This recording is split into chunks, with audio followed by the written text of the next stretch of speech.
Okay, and we are live, and I'll just wait to get some people in there. And so there's going to be, there will be an intermission, and then Q&A after the intermission. So, hey everybody, how's it going? And of course, I always will answer any, I try and answer all questions. Sometimes I can't, depends on how many I get. But I always answer any super chats or super stickers. So I'm just going to wait just a couple more minutes. If you want, just say something in the comments and I will give you a shout out. Emojis in the comments always help, any sort of thing like that. I'm curious if any of the regulars are on tonight. So I will just wait a couple more seconds for a couple more people to get on, and then we'll launch into things. Man, I don't know about where you live, but this winter weather is absolutely out of hand. Like it went from like the mildest winter I can ever remember to like now it's kind of hardcore right now, and people are without power near me and stuff like that. It's not even that bad where I live. I'm in Oregon, and it's actually not even that bad here, but yeah, I saw this meme that said, winter rolling up like, I heard y'all were talking shit. And then now it's kicking ass and looking like last time the winter was this bad, Mustache Man thought it'd be a good idea to invade Russia before winter. So, hey, Jim Jobison, the third. I very much like that, the third in all caps. That's awesome. Oh, hey, fun. Hey, Sheila, how's it going? Yeah, I bet. The center part of the country is madness. Like I could not deal with that level of cold. I guess I'd be better than the cloying heat of the deep south in the summer, but gosh, I don't know. It's a toughie. And nowadays with my back, I actually think the cold is worse. So finger red number one, sorry, like it probably looks great on, you're probably going like number one on YouTube, but I'm looking here in this StreamYard. Hey, what's up? Yeah, we're on. Hey, Alex, how's it going, brother? Pathfinder says, yay, winter's crazy in Northeast Ohio. It's freezing. Yeah, no, it's insane. I'm glad that I have power, knock on wood. Yes, everyone needs to please explain whether or not they're a junior or the third or the fourth. You know, or if you have one of those names like Pablo Picasso that has like 17 surnames to show how stacked your royal lineage is. So, hey, Ian Brooke, Cuscalane the first. Josh, hey, what's up? I did a chart for Josh earlier this week, so that was fun. Good to see you, Josh. Hopefully that's okay. I said that, Josh. Insanely cold here in Montana. Yeah, I can only imagine. My dad grew up in Montana in the 40s, and so he lived up on top of this hill, right? And then there was this big valley, and then up on the top of another hill was his school that he went to. So my dad could literally say to me, and not be lying, and he explained this to me in vivid detail, that when he was a kid, he had to walk uphill both ways in the snow back and forth to school. And he was actually telling the truth. And he also had to get up at like 3:30, 4 a.m. and go milk the cow. And they had like a rope from the barn to the farm because the cow had to be milked. If it wasn't, she would run dry. And so he had to take the rope all the way to the barn so he wouldn't get lost in the blizzard. It's crazy what just one generation, the differences between my lived experience and my father's is just hard to overstate, to put it mildly. All right, took hours to clear the snow today for sure. Yep. It's pronounced like Job and Son, but yeah, new account made just for you. Oh, what was your former account? Were you that that guy who had like Rimadima Bing Bang Beep Boop Bop Bop or whatever? Was that your thing?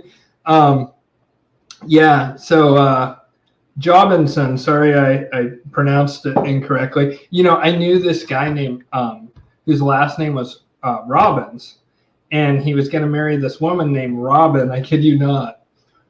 And I said, can you do me a favor after you guys get married? And she said, what's that? I said, would you mind going on a spree of armed robbery of Baskin Robbins? And she was like, what are you talking about? And I said, well, because then the headline would read, Robin Robbins robs Baskin Robbins. didn't find that nearly as amusing as I did. So no way, ha ha ha. Wow, that's really crazy. Yeah. Oh man, my dad lived a very insane life. I've lived a pretty crazy life, but my dad's life makes mine look tame. God bless your mighty heavenly soul. Yeah, and yours as well, brother. Oh no, that's me. Oh well, my bad.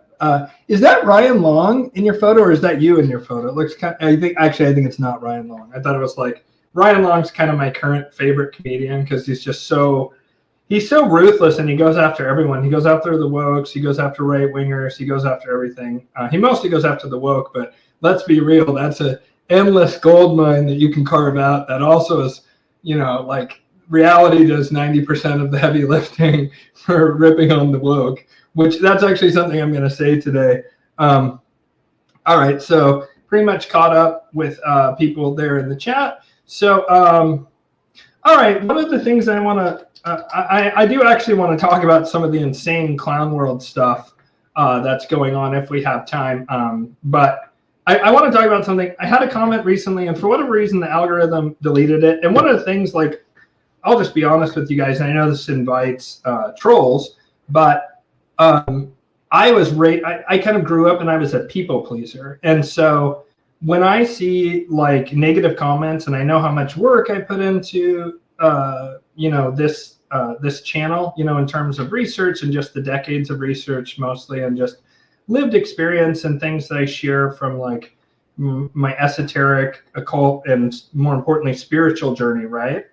And so you kind of have to be, if you're being in integrity, you have to be vulnerable to kind of like get in front of a camera. If you're not like trying to manipulate people, I mean, this is really how I am in real life. It's pretty much exactly how I am on this show. I probably, to some degree manage my image more on the show than I do in real life. I mean, I think that's probably just natural. But there was a comment on there that it wasn't even like mean per se. It was just like kind of, I couldn't see it all because the algorithm deleted it, but it said something effective that you talk all the time about like everything. And I just want to say, no, I definitely do not know everything. And in fact, there's lots of people who have read way more books than me, who are way smarter than me. There's tons of people who are way wiser than me, way more spiritually advanced than me. And I mean, I can name specific names. There's a lot of people I've had in the show whose knowledge absolutely dwarfs mine. And there's other scholars that I follow. Like probably my favorite currently living intellectual, now that Robert Anton Wilson is dead, is probably Dr. Joseph Farrell. I find him to be an extremely in integrity person, and he's a genius. And he's probably read 10 times, 100 times as many books as I have, maybe 1,000. His knowledge is deep, it's broad. Hell, he might have written more books than I've read. I'm only slightly kidding. That man has written like 50 books. And so there's lots of people who know more than me. So when I talk about things, if I sound confident, it's because I only talk about things I'm confident about. Anyone who watches these live streams with any regularity knows I get stumped by viewers at least a few times per live stream. And I also try and make clear when I'm talking from opinion. Sometimes maybe I'm not the best at that when I'm like in the Q&A section where actually it's largely opinion. But I try and delineate when something's opinion versus experiential, right? So like gnosis from the angels or whatever, and then people can do with that what they want. They can believe it or not. That's up to the individual. And discernment is super important in this day and age. And I don't want anyone to just sort of like elevate me to some that everything I say is true. I'm certain everything I say is not true. And I have an example of something that just recently was brought to my attention in that regard. But so I also try and say when something's not an opinion, like it's a historical text or it's an esoteric text, or perhaps it's anecdotal in the sense of like some spiritual teacher that I've sat with has shared it with me, or like the shaman that I trained with, or the enlightened man David Waldman, aka Deva G, who I linked to in the last video, who's, I believe, a truly enlightened human being. And I was fortunate enough to sit with him when he lived in Portland, Oregon, about 15 years ago or whenever that was. I think it was around 15 years ago. And I was very fortunate to be able to sit with him. And so Newton famously said, if I can see so far, and I'm certainly not comparing myself to Newton, by the way, I just think that this is a profound statement. He said, if I could see so far, it's because I stood on the shoulders of giants. And that's absolutely true with this channel too. I get a huge amount of the information I have is from other sources, and I gladly acknowledge that. And so when I talk about things, I just tend to be sort of confident when I talk, period.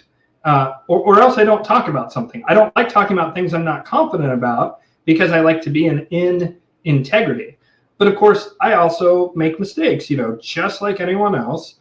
And an example of this is that I might be wrong about this, but I'm pretty sure that when I grew up, what we were taught was that the Earth was on the outer spiral arm of the galaxy. And in fact, I was able to find images that said, you are here. Like there was this famous poster back in the 80s that a lot of people had that said, you are here. And it showed this outer spiral arm of the galaxy. And like the Earth was it's like basically as far out there as it could be.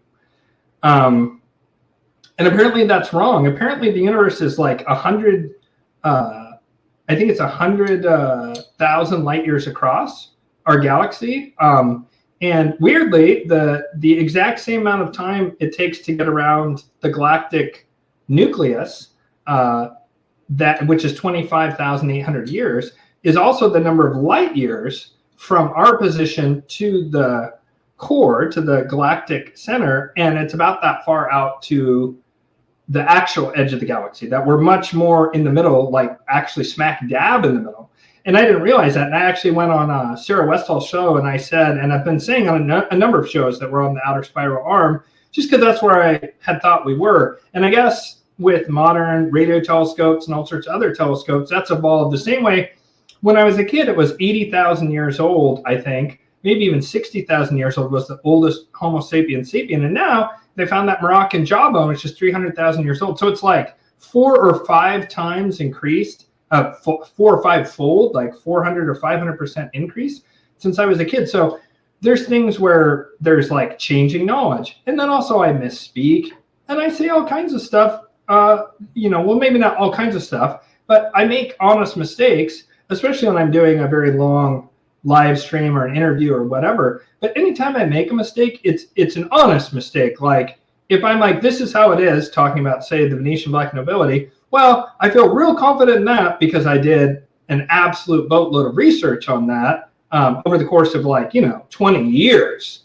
So I feel really confident in that. Or I feel really confident in the fact that the general model of space that we have, perhaps sizes or distances they're being inaccurate about, there's reasonable information based on a statement that I find far more telling than some of the changes they've had. Is Werner von Braun said something very different about the distance of the moon or the size of the moon. So the distance of the moon or the sun or the size of the planet, yeah, sure. All of that I'm open to is being manipulated, and there's good reason for that. The general idea that we're on a spheroid planet and it's tilted on its axis and thereby creating the seasons and the motion of the heavens, as is generally stated by our cosmology, meaning our astronomical, observationally based cosmology, I feel really confident in that too, because I'm an astrologer. And so I actually look up at the heavens and think about the heavens and the movement of the stars and the planets, rather the lack of movement of the fixed stars and the wanderers, as they were sometimes called, the planets, because they move retrograde and the fixed stars never move retrograde. And there's all kinds of stuff that's instantly squared away by the general model we have, right? So I feel really confident about that. And so I'm going to talk about that. And, I'm actually over the flat earth thing, but my point is that things that I'm confident in, I'll talk about at great length and with great confidence. Conversely, if there's something I'm not confident in, I usually just won't even touch it, or if I think, that's a little controversial. Like I've noticed there's some bots in the chat recently that seem to be almost, if they're not bots, they're trolls. But they seem to be trying to entrap me into saying something about the you-know-what. They're like very in favor of getting boosters and talking about everyone should get boosters in the chat, which just, of course, anyone who watches this channel would understand why that is not really the message that I would give, right? Trying to avoid the bots here. And so, there's things I won't touch sometimes, because I think that it could be touching the third rail and get the channel nuked.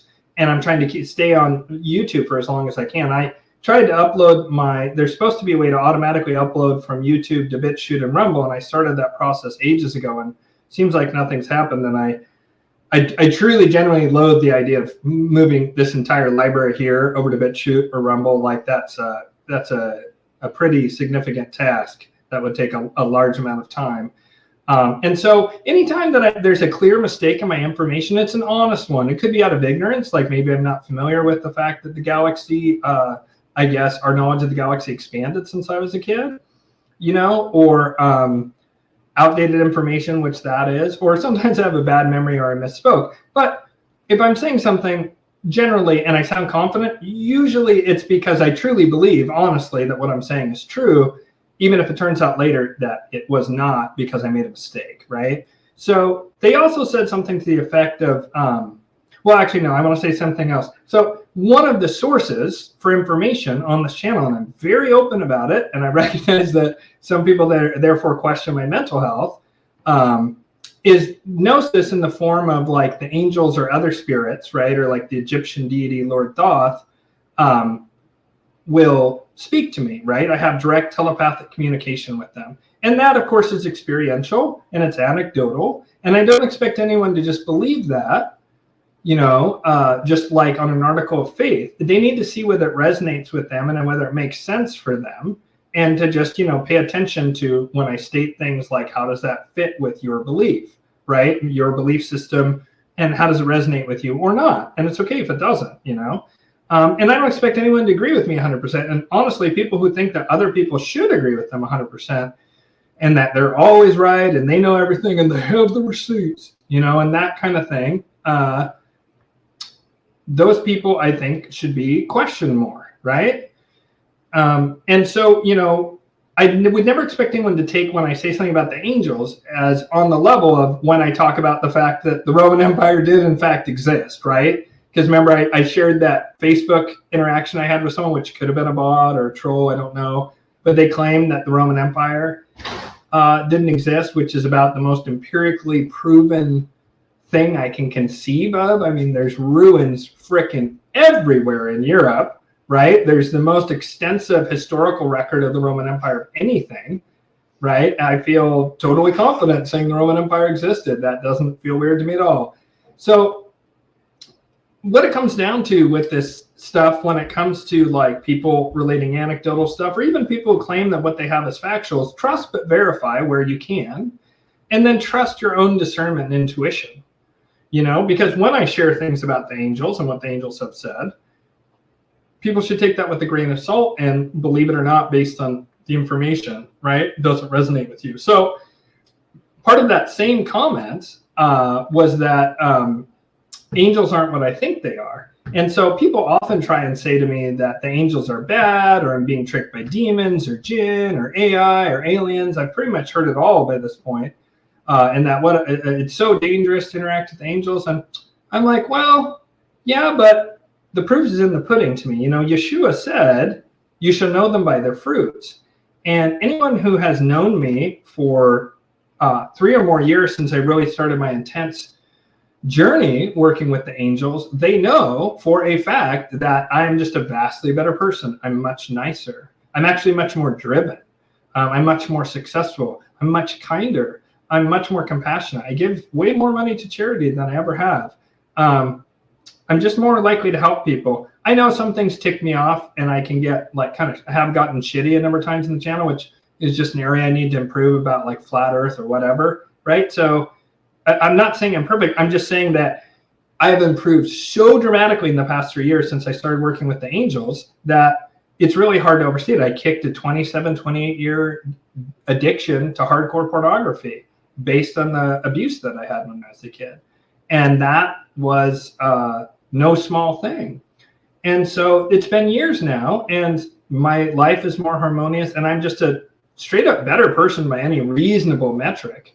And so if these are demons, they're playing an ultra long con. And in the meantime, a lot of people are getting helped in the interim, because like I've worked with a lot of clients and the angels give me messages and it super resonates and helps that person. Like, You know, I sometimes have information where there's no way that I can know it. And I'm like, always like, I seize up when I share it. I have to be vulnerable with saying what the angels say. And then the person's like, oh my God, that's true. You know, my sister did steal money from me when I was a kid. That isn't actually an example, but it'll be that specific in that someone has wounding around the time their sister stole a bunch of money from them or something like that, right? And every time it makes me nervous, but then they end up having great relief and they tell me later, thank you, it's really helped me. And then my angelic magic students, it's on a completely different level of being able to help them. And of course, there is risk, and I don't want to minimize that. There is risk of beings claiming to be angels that are actually trickster spirits or worse, right? Like lower vibrational even than a trickster spirit. And that actually happened to me early on when I was working with the angels. One time a trickster spirit got in there kind of in the middle as I was starting the ritual. And it was when I was in the process of learning the higher order angelic ritual that was being taught to me by Archangel Raziel in particular. And I thought that I had heard Raziel to say something, but no, it was this trickster spirit who had come in. Now my vibration was much lower back then because I was still like addicted to hardcore pornography, which keeps your vibration, pretty low, certainly compared to where it is now. And just I was doing a lot of other things that I've done a lot of work since then. So my vibration was lower, and I was more susceptible to kind of lower astral frequencies. And so I initially thought it was an angel, but then something felt off to me all of a sudden. And I called Archangel Michael, and then Archangel Michael immediately said, that's a trickster spirit, and basically expelled it. And then I started over, and then it came through clean after that. So it's not, there isn't without any risk, but one of the things this trickster spirit told me to do was to cut elements out of the ritual to make it easier. And that should have been one of the hints.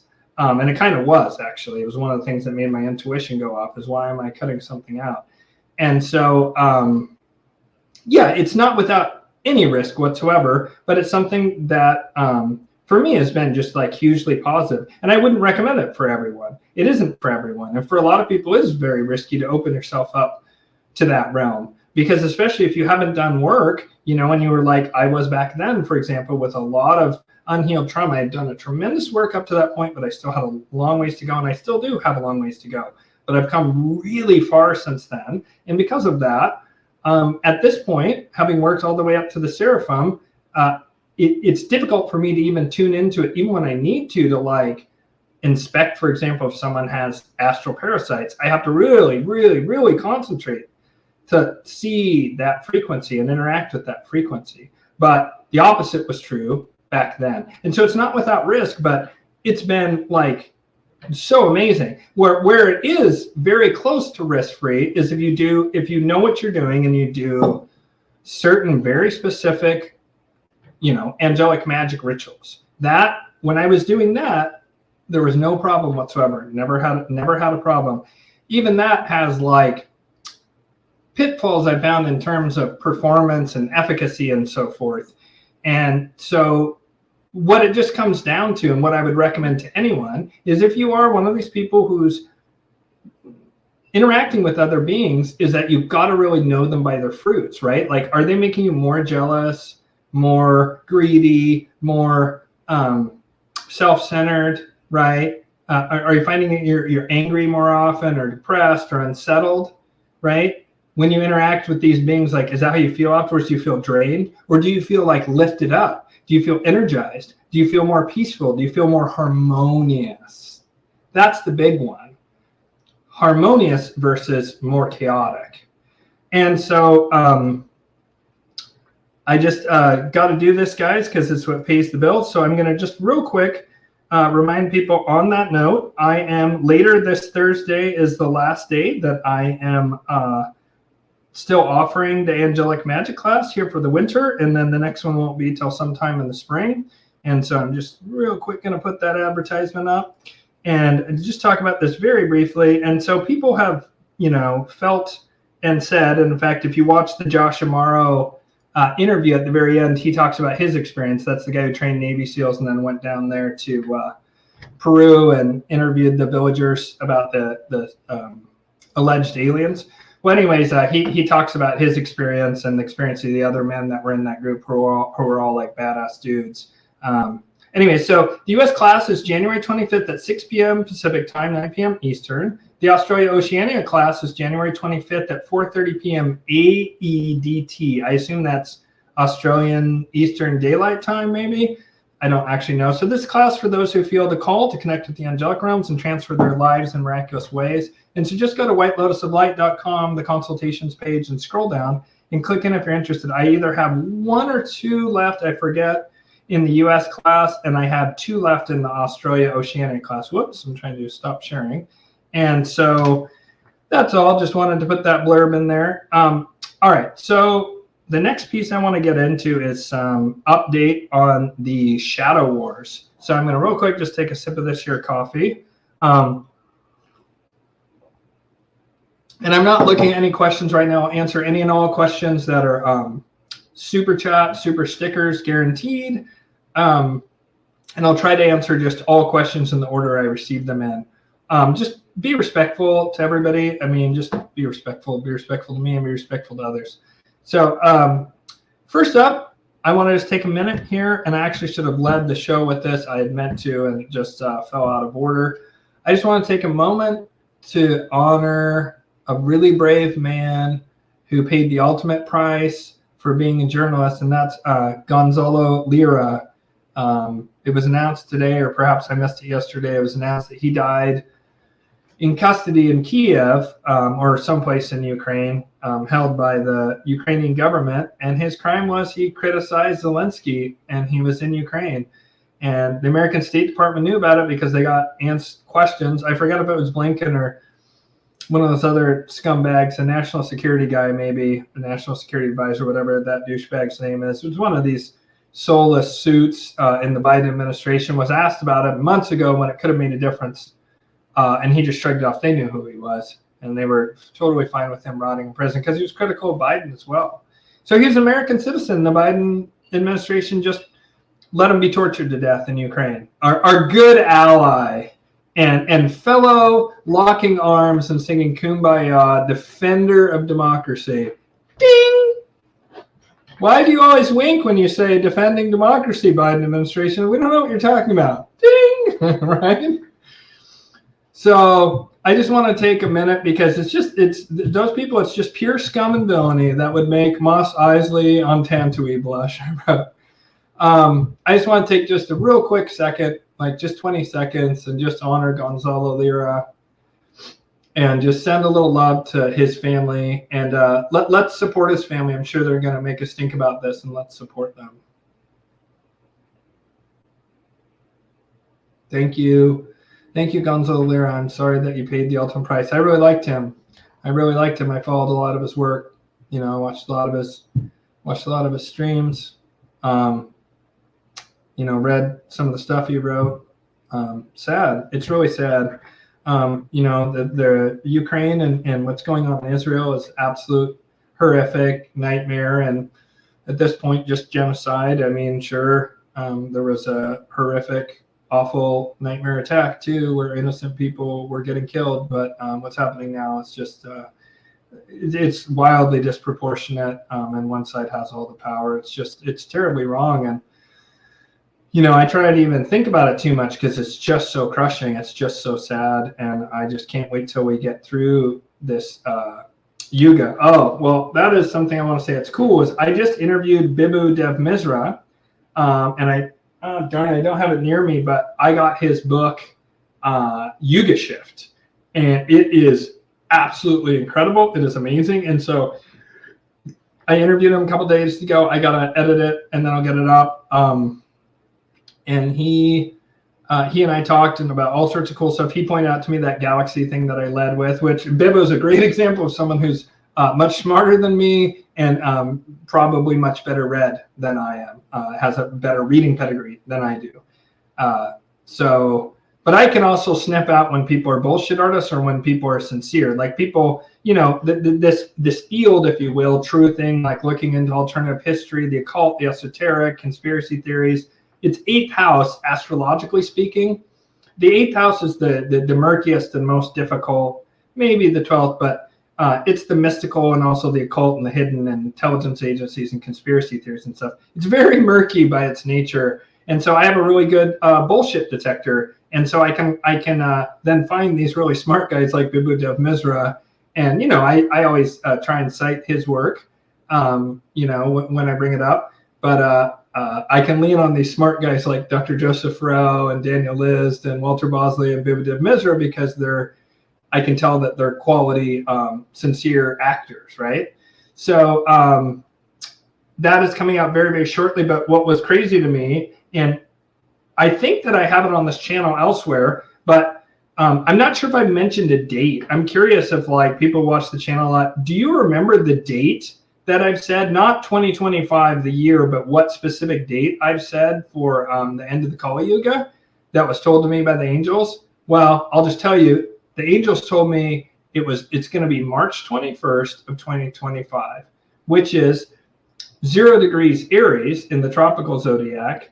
And it's when technically the new astrological year starts. The whole Julian Gregorian calendar stuff, right?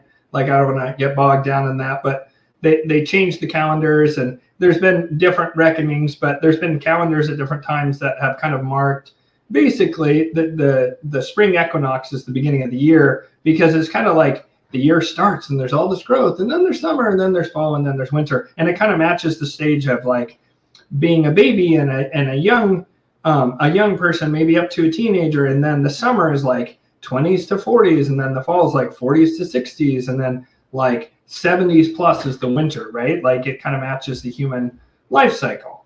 And so March 21st, I thought, oh, that must be why the angels have told me that, is because it matches the astrological year. Well, Bibudev Mizra said, and I'm going to spoil this for the later show, he said the Saptarishi calendar says March 21st, 2025, when you rectify it the way he did. And I was like, no way. And so later in the show, I'm going to get into a whole crop of people, and there's tons, who are talking about that 2024 to 2026 is the era where everything changes with consciousness, and even some reasons why that is. So I just want to talk about a little bit more about some Shadow War stuff. So there's this new thing that I just read about where the FBI came out and made a big press statement about how there was 48,000 times that illegal immigrants tried to buy guns. And immediately my antenna went up of, why are they saying that all of a sudden, right?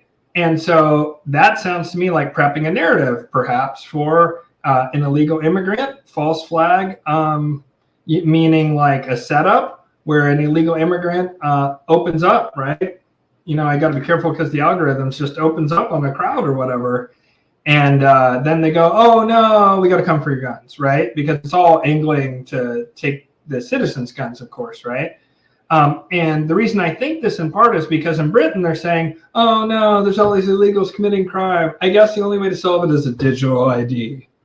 But couldn't you just deport the illegal immigrants and not give a digital ID to the citizens who have lived here their entire lives? Well, you could if the problem you were trying to solve was illegal immigration, but of course we're lying and using that as a stalking horse proxy for actual goal, which is the implementation of digital ID. And so we're just going to keep letting these immigrants in until you guys cry uncle and beg for fascism, right? That's what they're trying to do. And so it looks to me like the Malachians, because they're just not very clever, they got to do retreads of Luciferian ideas from the past.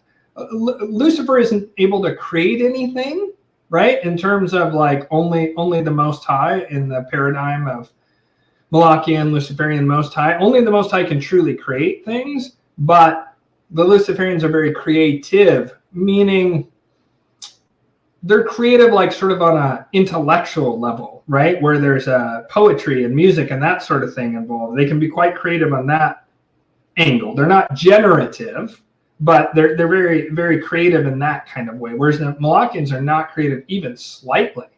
And so they are just doing retreads of prior psyops, as far as I can tell, for a few years now. And that's part of how you can tell the Luciferian spiritual energy has withdrawn, and with it those technocrats and experts and so forth who were previously helping the Malakians do all these false flags that were so slick and clever, right? So it looks to me like they're going to use illegal immigrants as sort of a replacement for Black Lives Matter, because now Black Lives Matter is part of the enemy, which is the entire citizenry of the United States. All of us, including Black Lives Matter people, including people who are, from Mexico and maybe came here 20 years ago. It's not the same as these Soros weaponized waves of immigration. It's very different. What's happening now from, stories of someone's grandfather came here during the days of Cesar Chavez, right? And as a farm worker, and then worked really hard and whatever. No, these people are coming here. They're being given cell phones and money and stipends and all kinds of weird stuff. And then they're being, taken to all these different states. And now in Brooklyn, another thing I've seen this used for is they are now, they had a school in Brooklyn shut down because it was cold and all the migrants would die. And of course, I don't want these people to die, but also we shouldn't be leaving them to come up here to be homeless, just letting them in the country. Because if you don't have a border, you don't have a country. You just don't. It's just part of the definition of a country. You can be for that. Maybe you're of the opinion there should be no borders anywhere on earth. I would say I would question that thought, whether that is going to play out in a good way or not, or whether it's better to have borders. I'm of the opinion it's better to have borders, clearly. That's just my opinion, but at least be honest about that and don't say, oh yeah, you can have a country with a complete, just unlimited people coming across the border.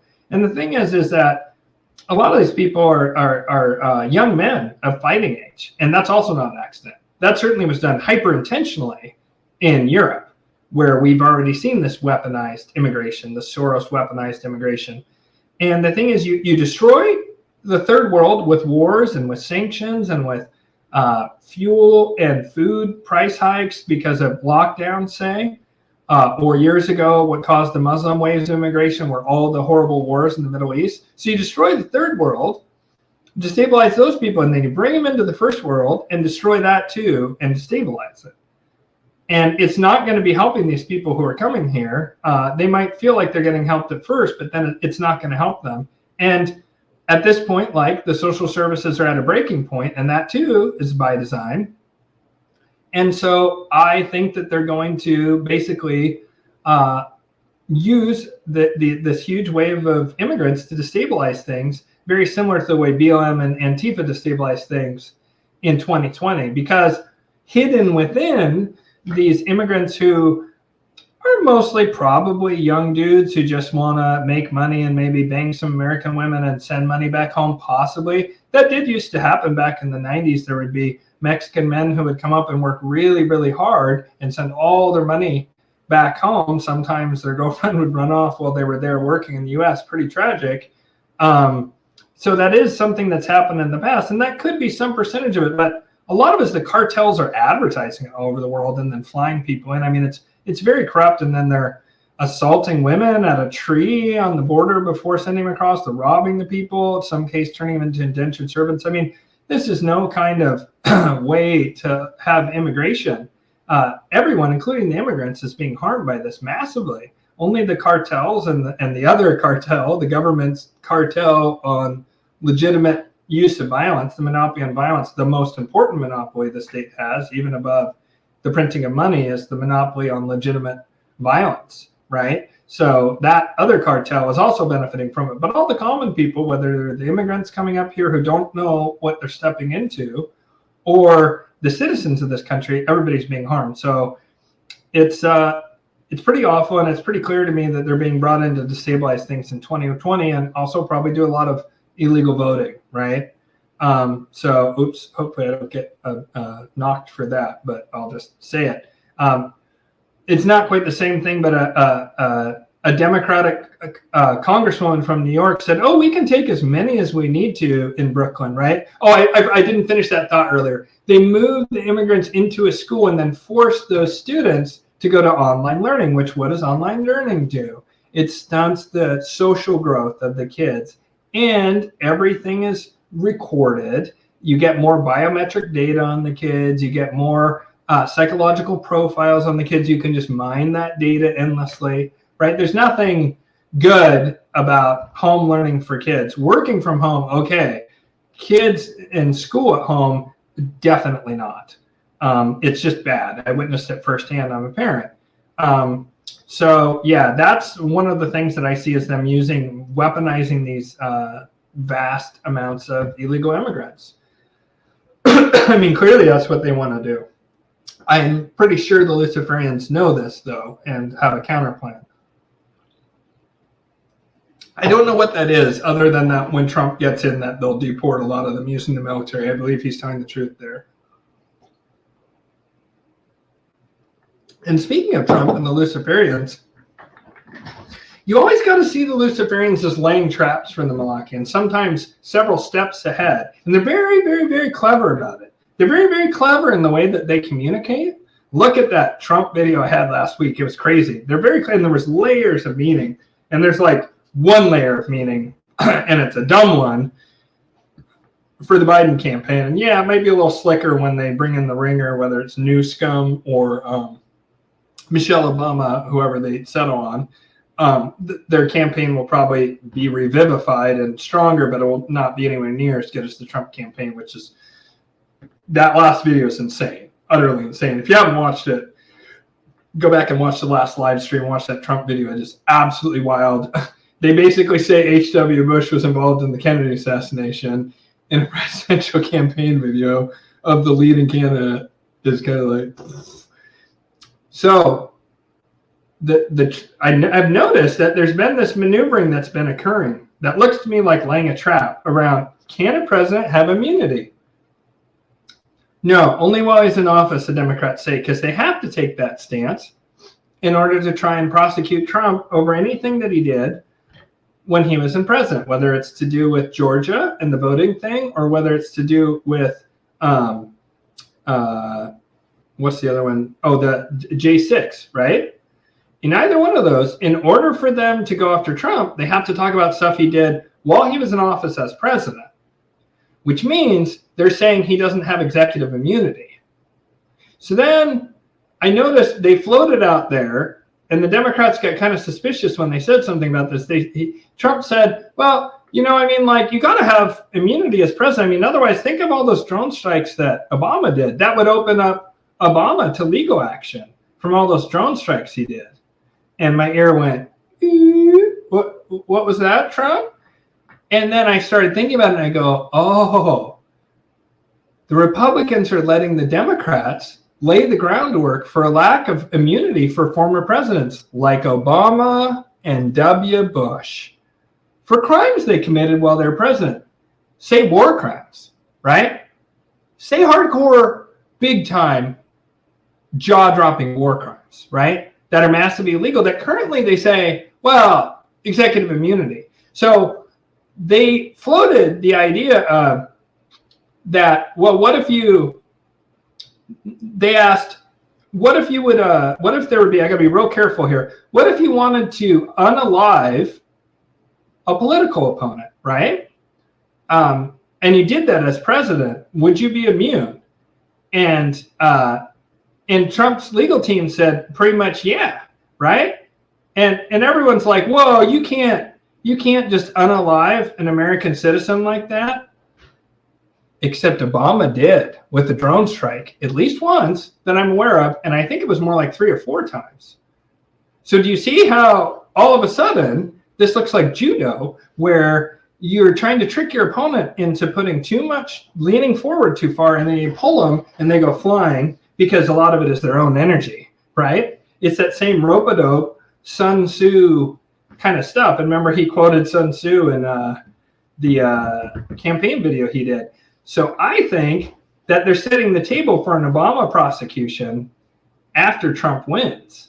And they're letting the Democrats lay all the legal foundations for it, which will make it almost impossible for them to walk back, if not truly impossible, right? And some people say that this is all scripted, and all the people on the Malachian side are already, basically forced to, because they're taped confessions and they have, control files on all the people, and that they're basically, some of them are, There's even been people who have like looked like they were wearing a ankle bracelet, perhaps, right? With all the caste stuff that happened a few years ago when Trump was in office.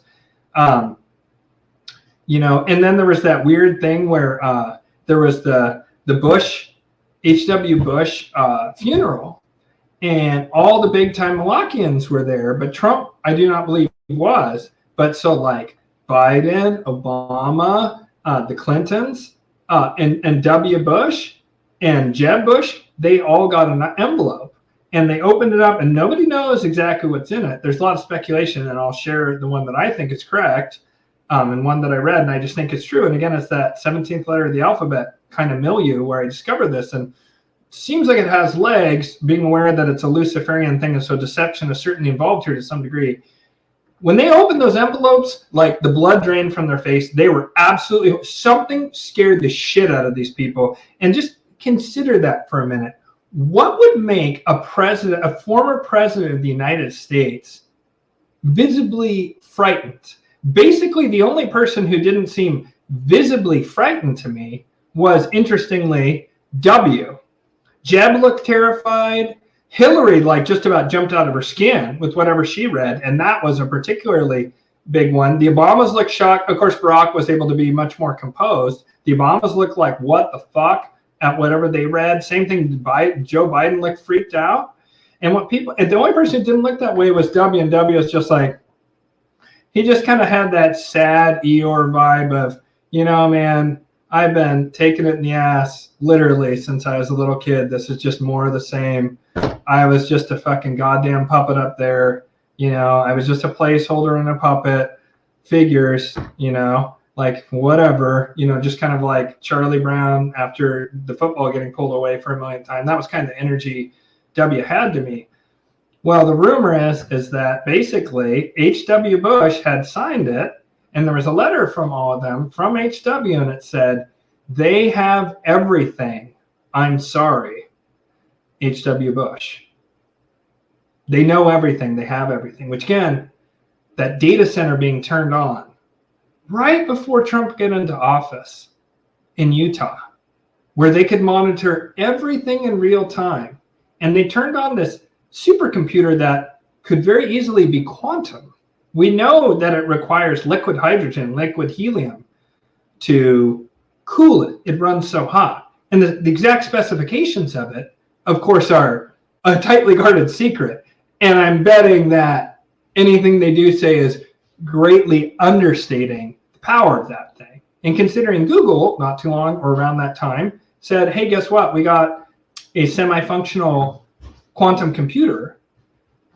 That one in Utah could easily be a quantum computer. It could even have AI in it that's directing things. That could easily be the big dog himself, could easily be Lucifer interacting through that machine and directing them, right? Just imagine an actual deity directly via a computer program, so people don't even realize it, is telling people what to do, right? Arguably the most intelligent deity on the planet. All of a sudden, the events of since that supercomputer was turned on in Utah look very, very different when you consider the chain of events that have happened since. And so just a last little thought here is that I just love the fact that the Biden administration is like, now listen, you have to agree that there's an incipient fascist movement in the right that's in these early stages. So obviously the only way that you can fight that is with a full-blown, mature, in their gigaprime, adult, robust fascism right here and now that we're wielding. That's the only way that you can crush this nascent fascist movement on the right, is by coming in with the steroid monster fascist movement to just absolutely pound that toddler fascist into the ground. And let me flex some more and have like Gonzalo Liro tortured to death, the journalist who's critical of us, go to Matt Taibbi's house and harass him with the IRS when he's there to testify about the Twitter gate files. Frickin', trying to remove Trump from the ballot. There's a lawfare thing. And I don't know if you guys saw, but the woman who's down there in Georgia, like, she basically gift wrapped this prosecution of Trump to this guy who was going through a divorce and then paid him like almost $700,000, which is like a top shelf billing. It was like basically no bid process. He has no background in RICO prosecutions, and she just handed it to him. And then those two, he's going through a divorce. Those two go on a bunch of lavish vacations together. The attorney general, I believe it is, of Georgia, and this attorney, right, who's now pretty clearly her lover. And homeboy, the attorney, had his case sealed, his divorce sealed, so nobody could see the details of it. And his wife came out and said he keeps draining down the bank account, and he didn't stipulate that he's gotten $700,000 since they're not divorced yet. She should have maybe had some legal access to that. Instead, this douchebag is taking the now single mom, who was used to be a stay-at-home mom, is draining down the bank account. So just more of that noble democracy protecting, and thank God we're protecting that democracy in Ukraine, which canceled elections and tortures journalists to death, because nothing screams at the top of its lungs democracy like someone being tortured to death.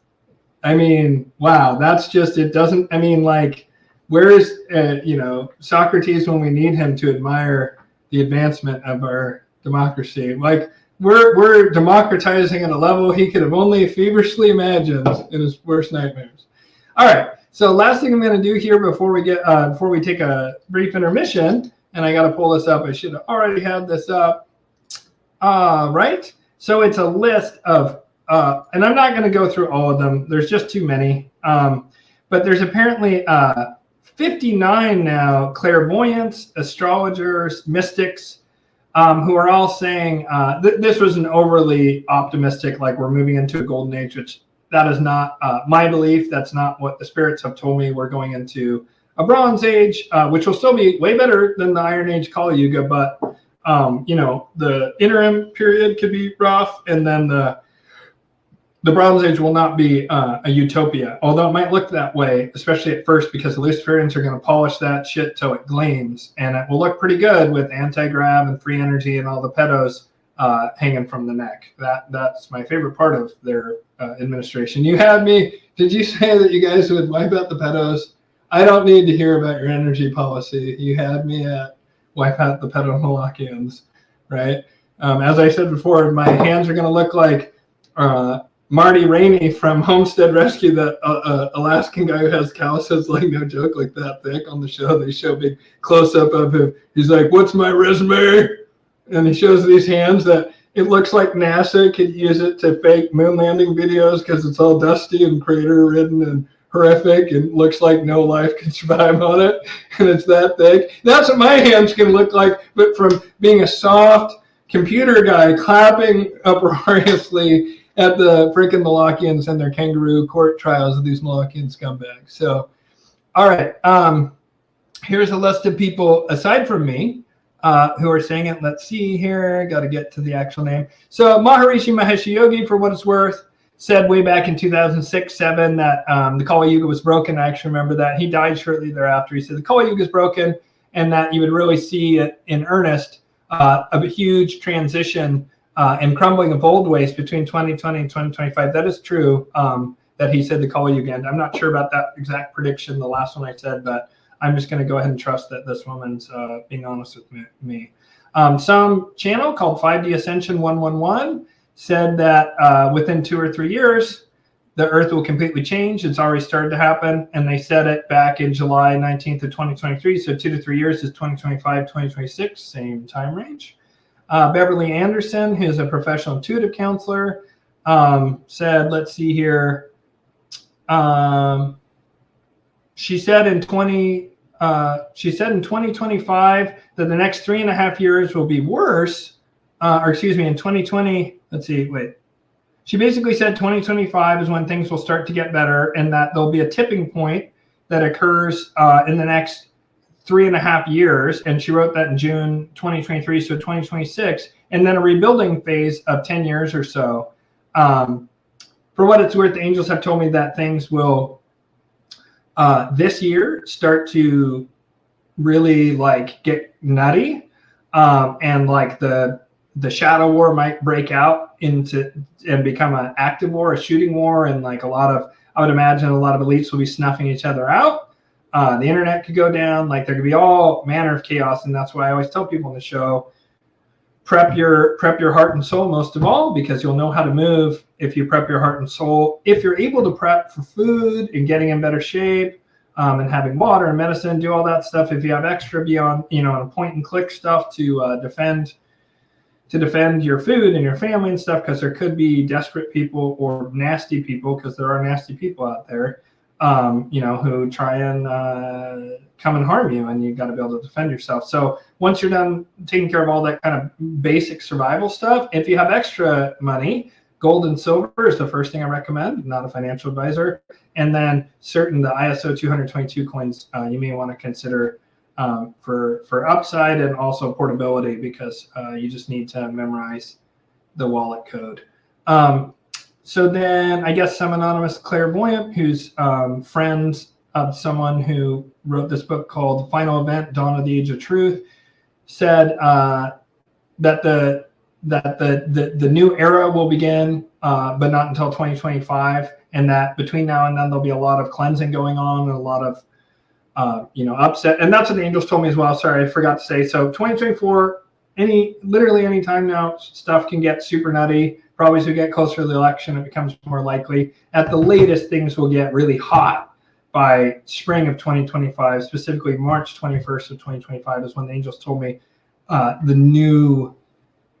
the dawn that day, that's when the Kali Yuga is finished. Now, that doesn't mean that the Malachians will instantly go, I'm melting, poof, and then everyone will come out and clap, and there'll be a marching band, and everyone will be happy, and we'll have a big orgy, and everyone will get free gold coins, Mario Brothers style. No. That just means the Malachians' power is broken. That doesn't mean that they're instantly out of power. It means that at a spiritual level, they're finished.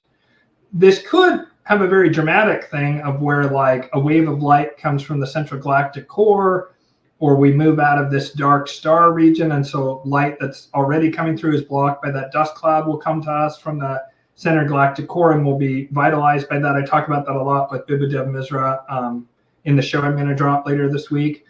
So I just want to continue though.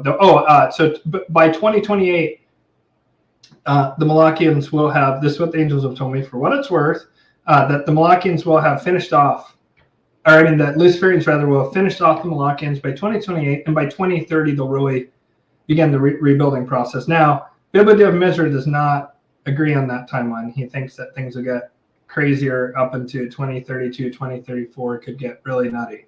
So let's see. Apparently there's this other man. A lot of these people are in the Maharishi Mahesh Yogi movement, the Transcendental Meditation movement. And so there's someone who's a Jyotishi there named, I guess they're keeping you anonymous, R, and they're a former Purusha and physics teacher.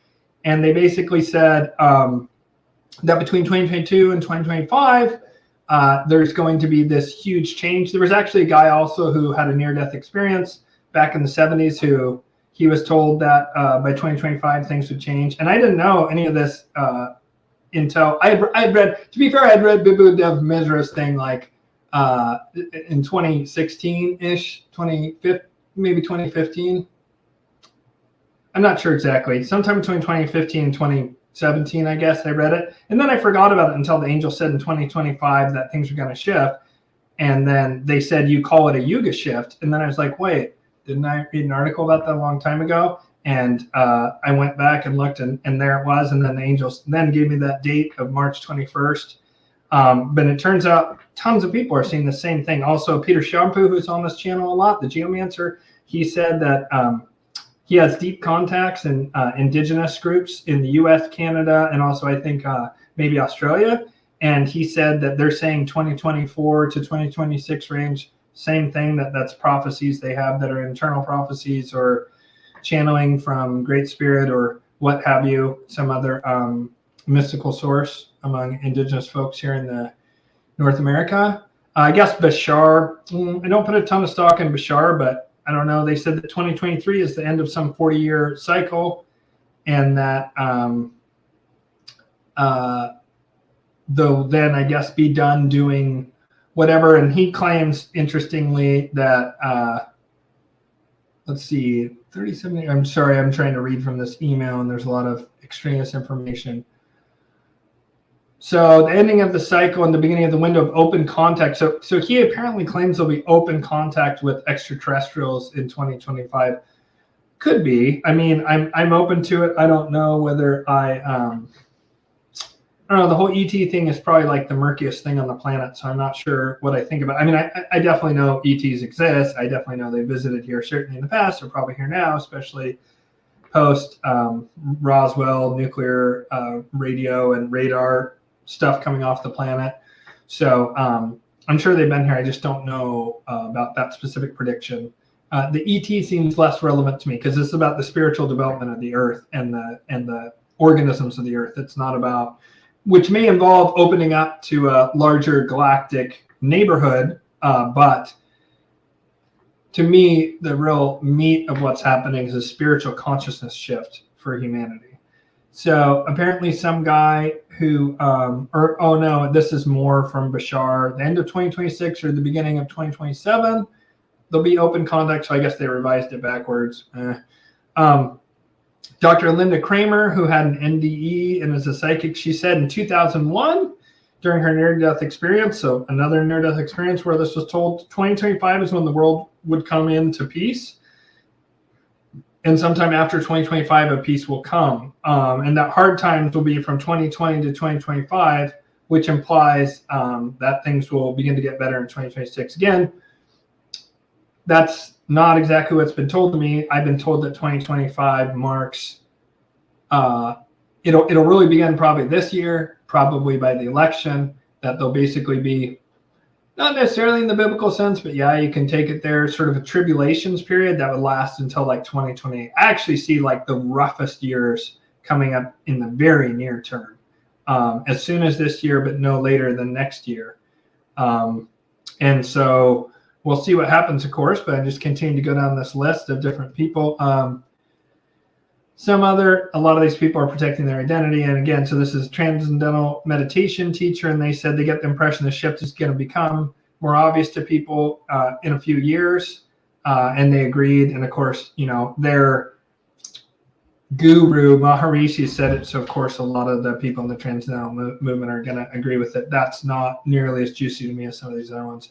So someone named Josh Del Sol, who's a nationally known advocate for positive personal and societal transformation, said, according to his own research and separately another biblical scholar in Australia, Yeshua was born on March 1st in 7 BC.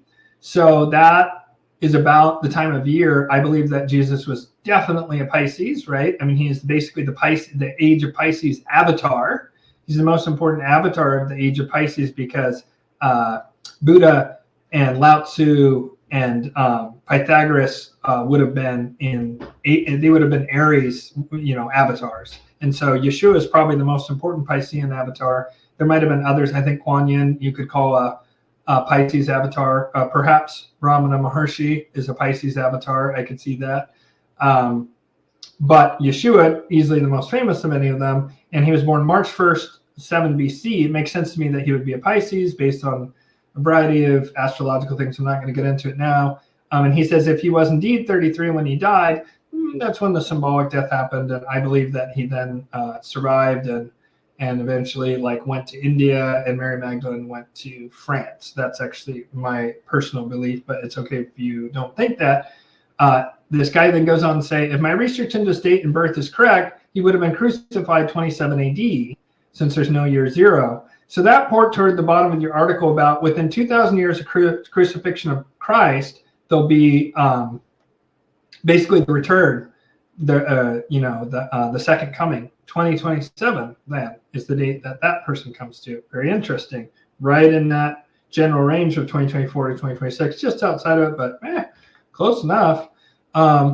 Heather Emsworth, Western astrologer, trauma-informed life coach, and spiritual consultant, said, let's see.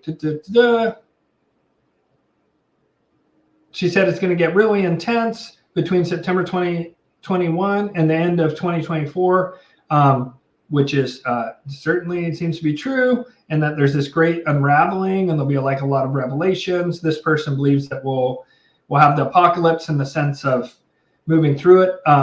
Pluto is moving in and out of Capricorn and Aquarius, and it will move into Aquarius to stay, which that's the higher octave of Saturn and is power to the people instead of Pluto represents, among other things, power. So in Capricorn is power in the state, right? In the past 20 years, Pluto's been in Capricorn. And so when you think about it, like basically right as Pluto went into Capricorn was right after 9/11, a couple of years.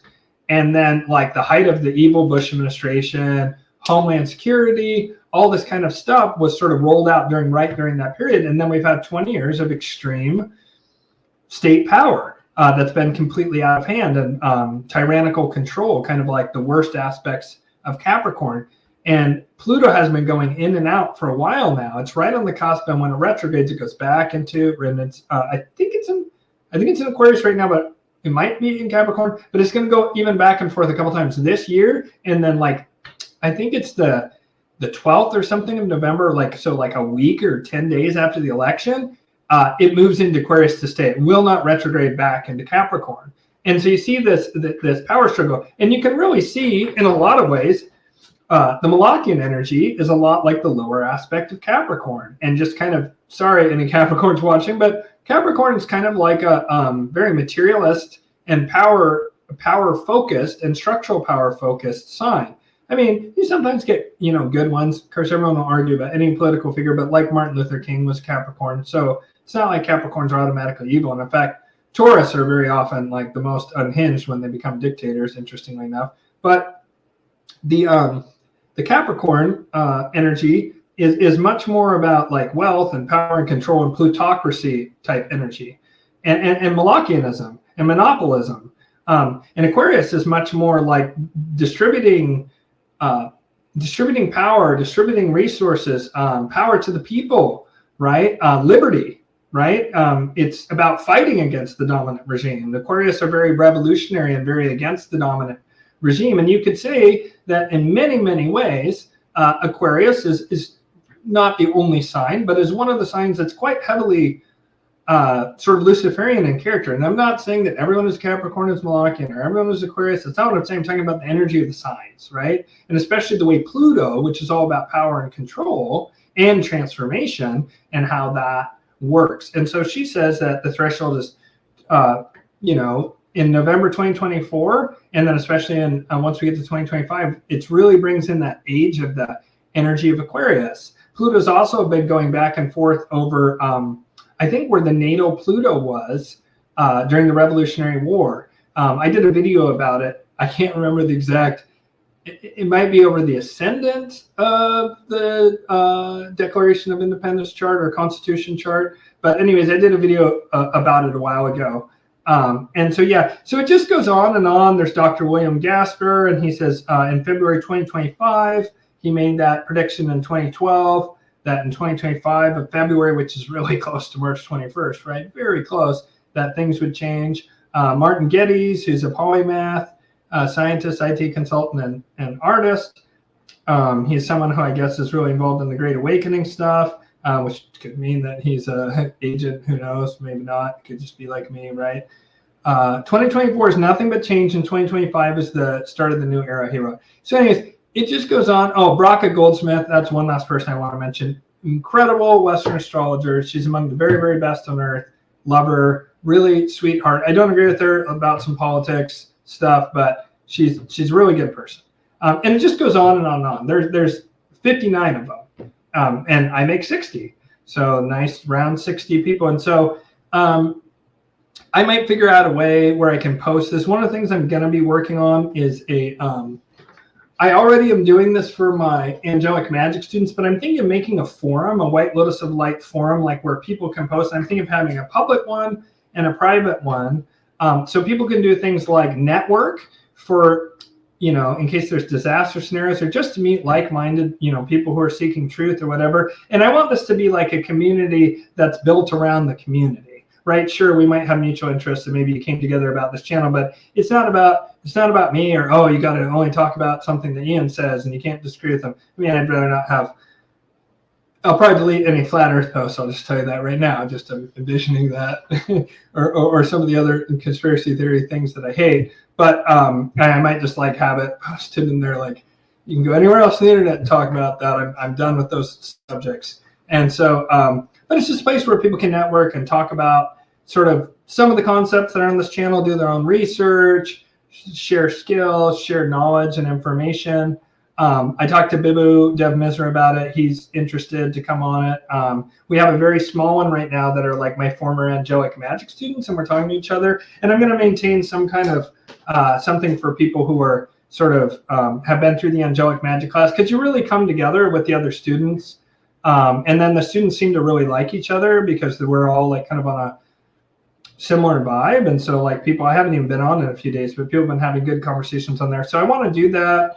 And then also like hopefully have a place where we can, I really want to get rolling on the Golden Age Enclaves thing. I don't know when that is supposed to happen. Like I'm sort of like waiting for the angels to tell me. I need to be have the resources to like really get started on that kind of stuff. And that hasn't occurred yet, although there's some irons in the fire that could lead to that.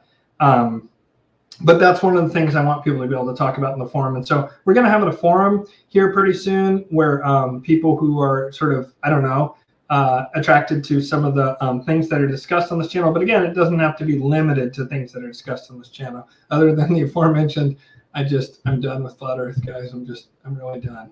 Like, believe it if you want, just please stop trying to convince me for the love of God.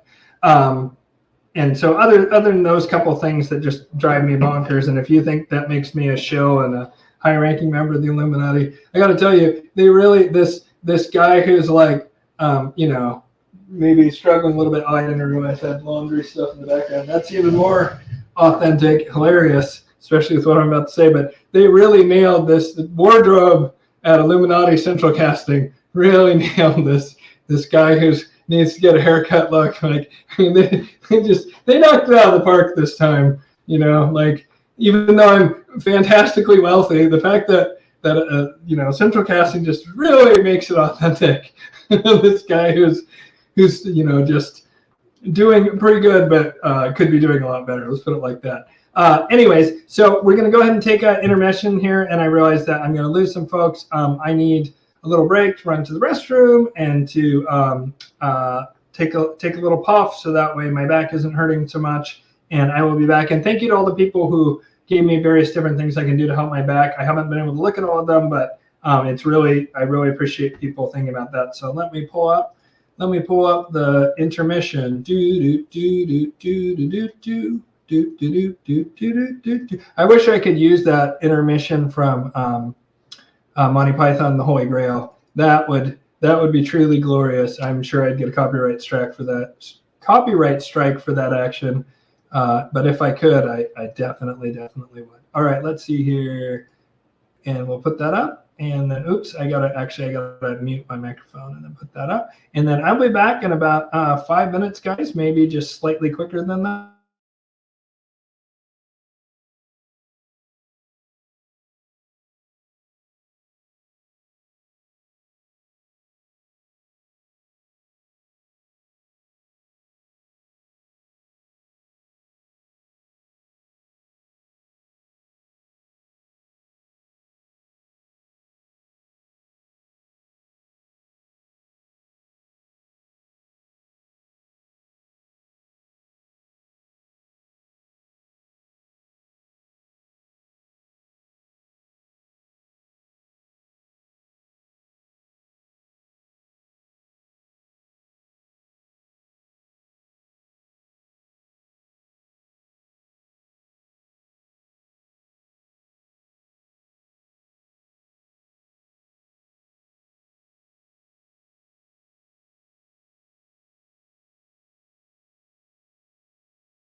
All right, and we are back, and we're gonna jump into the Q&A section.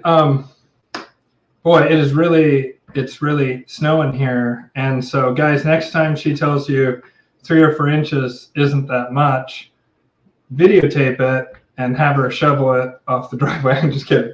I was trying to decide which way to go. There's that awesome clip where that guy, that weather reporter, is like, and I almost went this way. Where he's like, yeah, there's places reporting up to 9 inches, almost as big as me. But anyway, so back to you, Carol, over there, and the other room's like, oh my God, did you say? Also, like, I love that he is like, go big or go home. Like 9 inches, almost as big as me.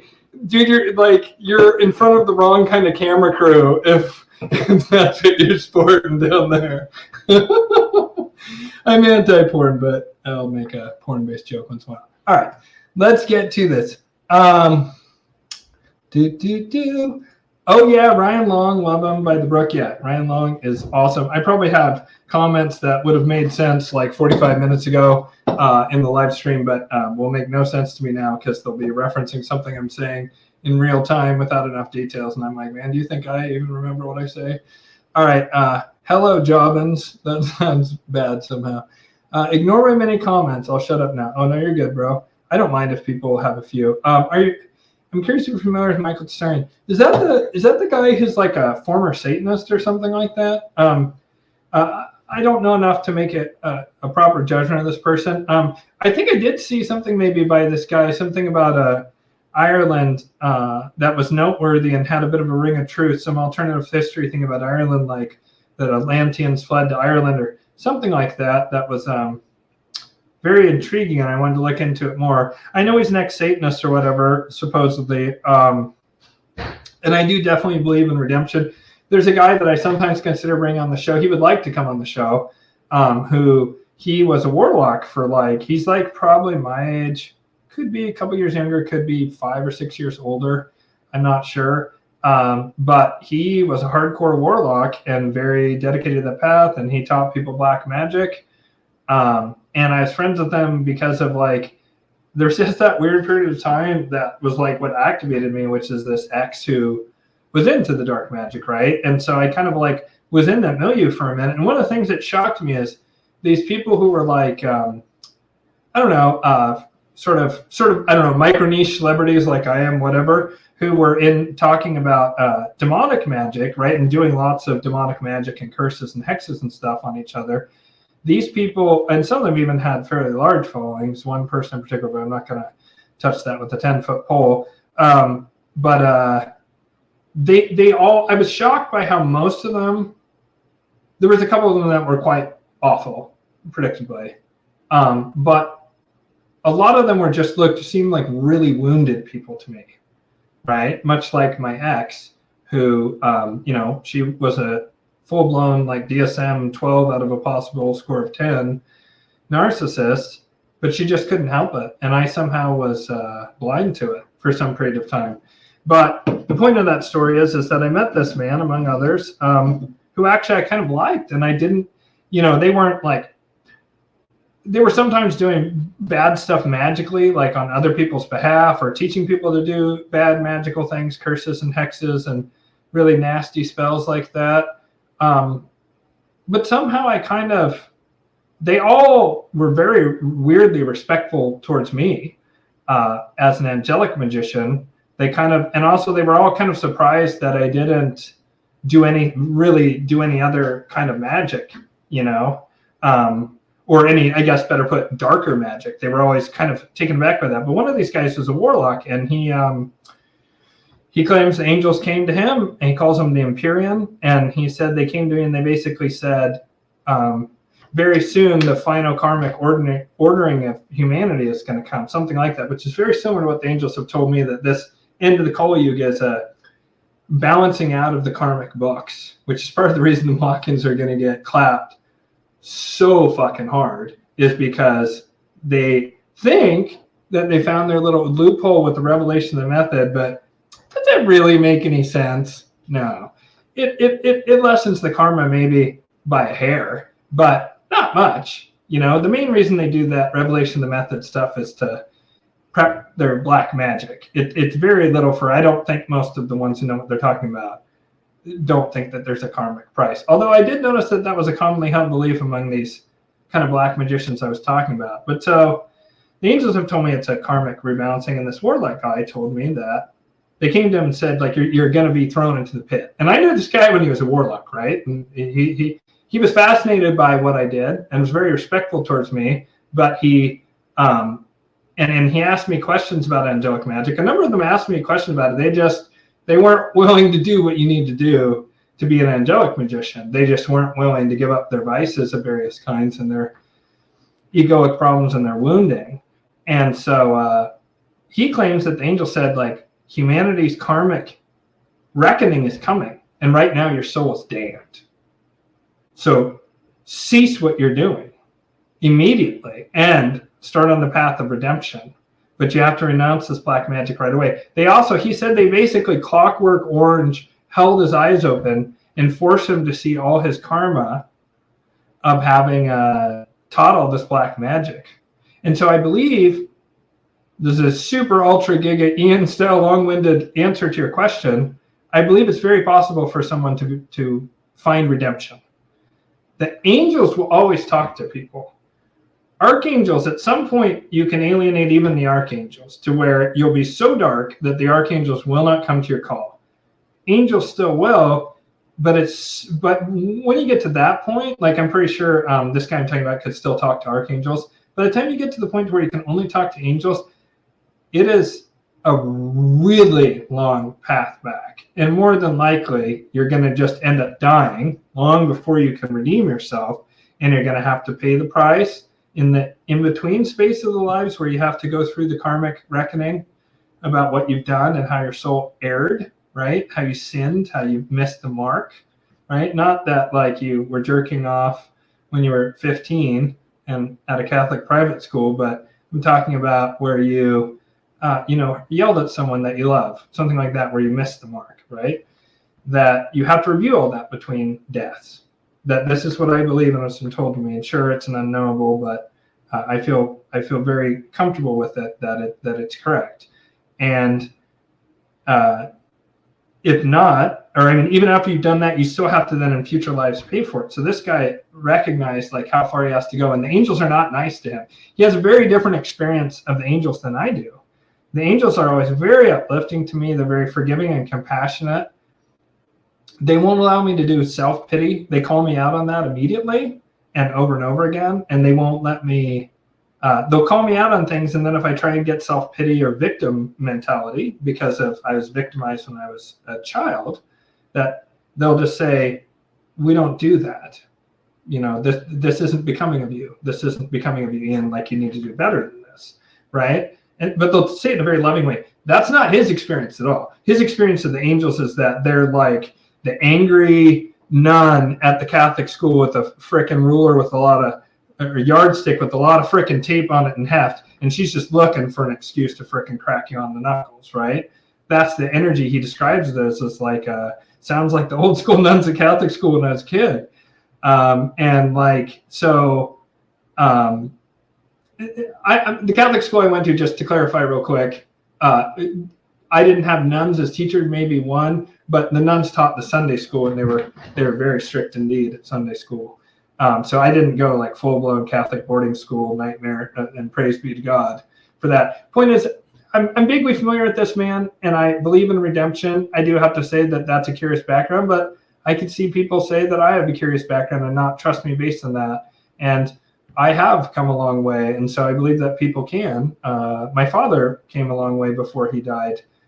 He never, by the way, something to honor my father. My father was both physically and emotionally abusive. I said at the beginning of the show that, he grew up in the 40s in Montana. It was a hard time. It was hard. And he was a hard man. And he was hard on me. He was really shitty when I was young, but he never sexually messed with me in any way. It wasn't him. I just do want to clarify that. But I watched my father recover from being physically abusive to me. And like, he actually tried to redeem himself, and he actually was very genuine and honest with me about it. And it was when he got his cancer diagnosis, which is a little lame that it was until he's faced with his own mortality.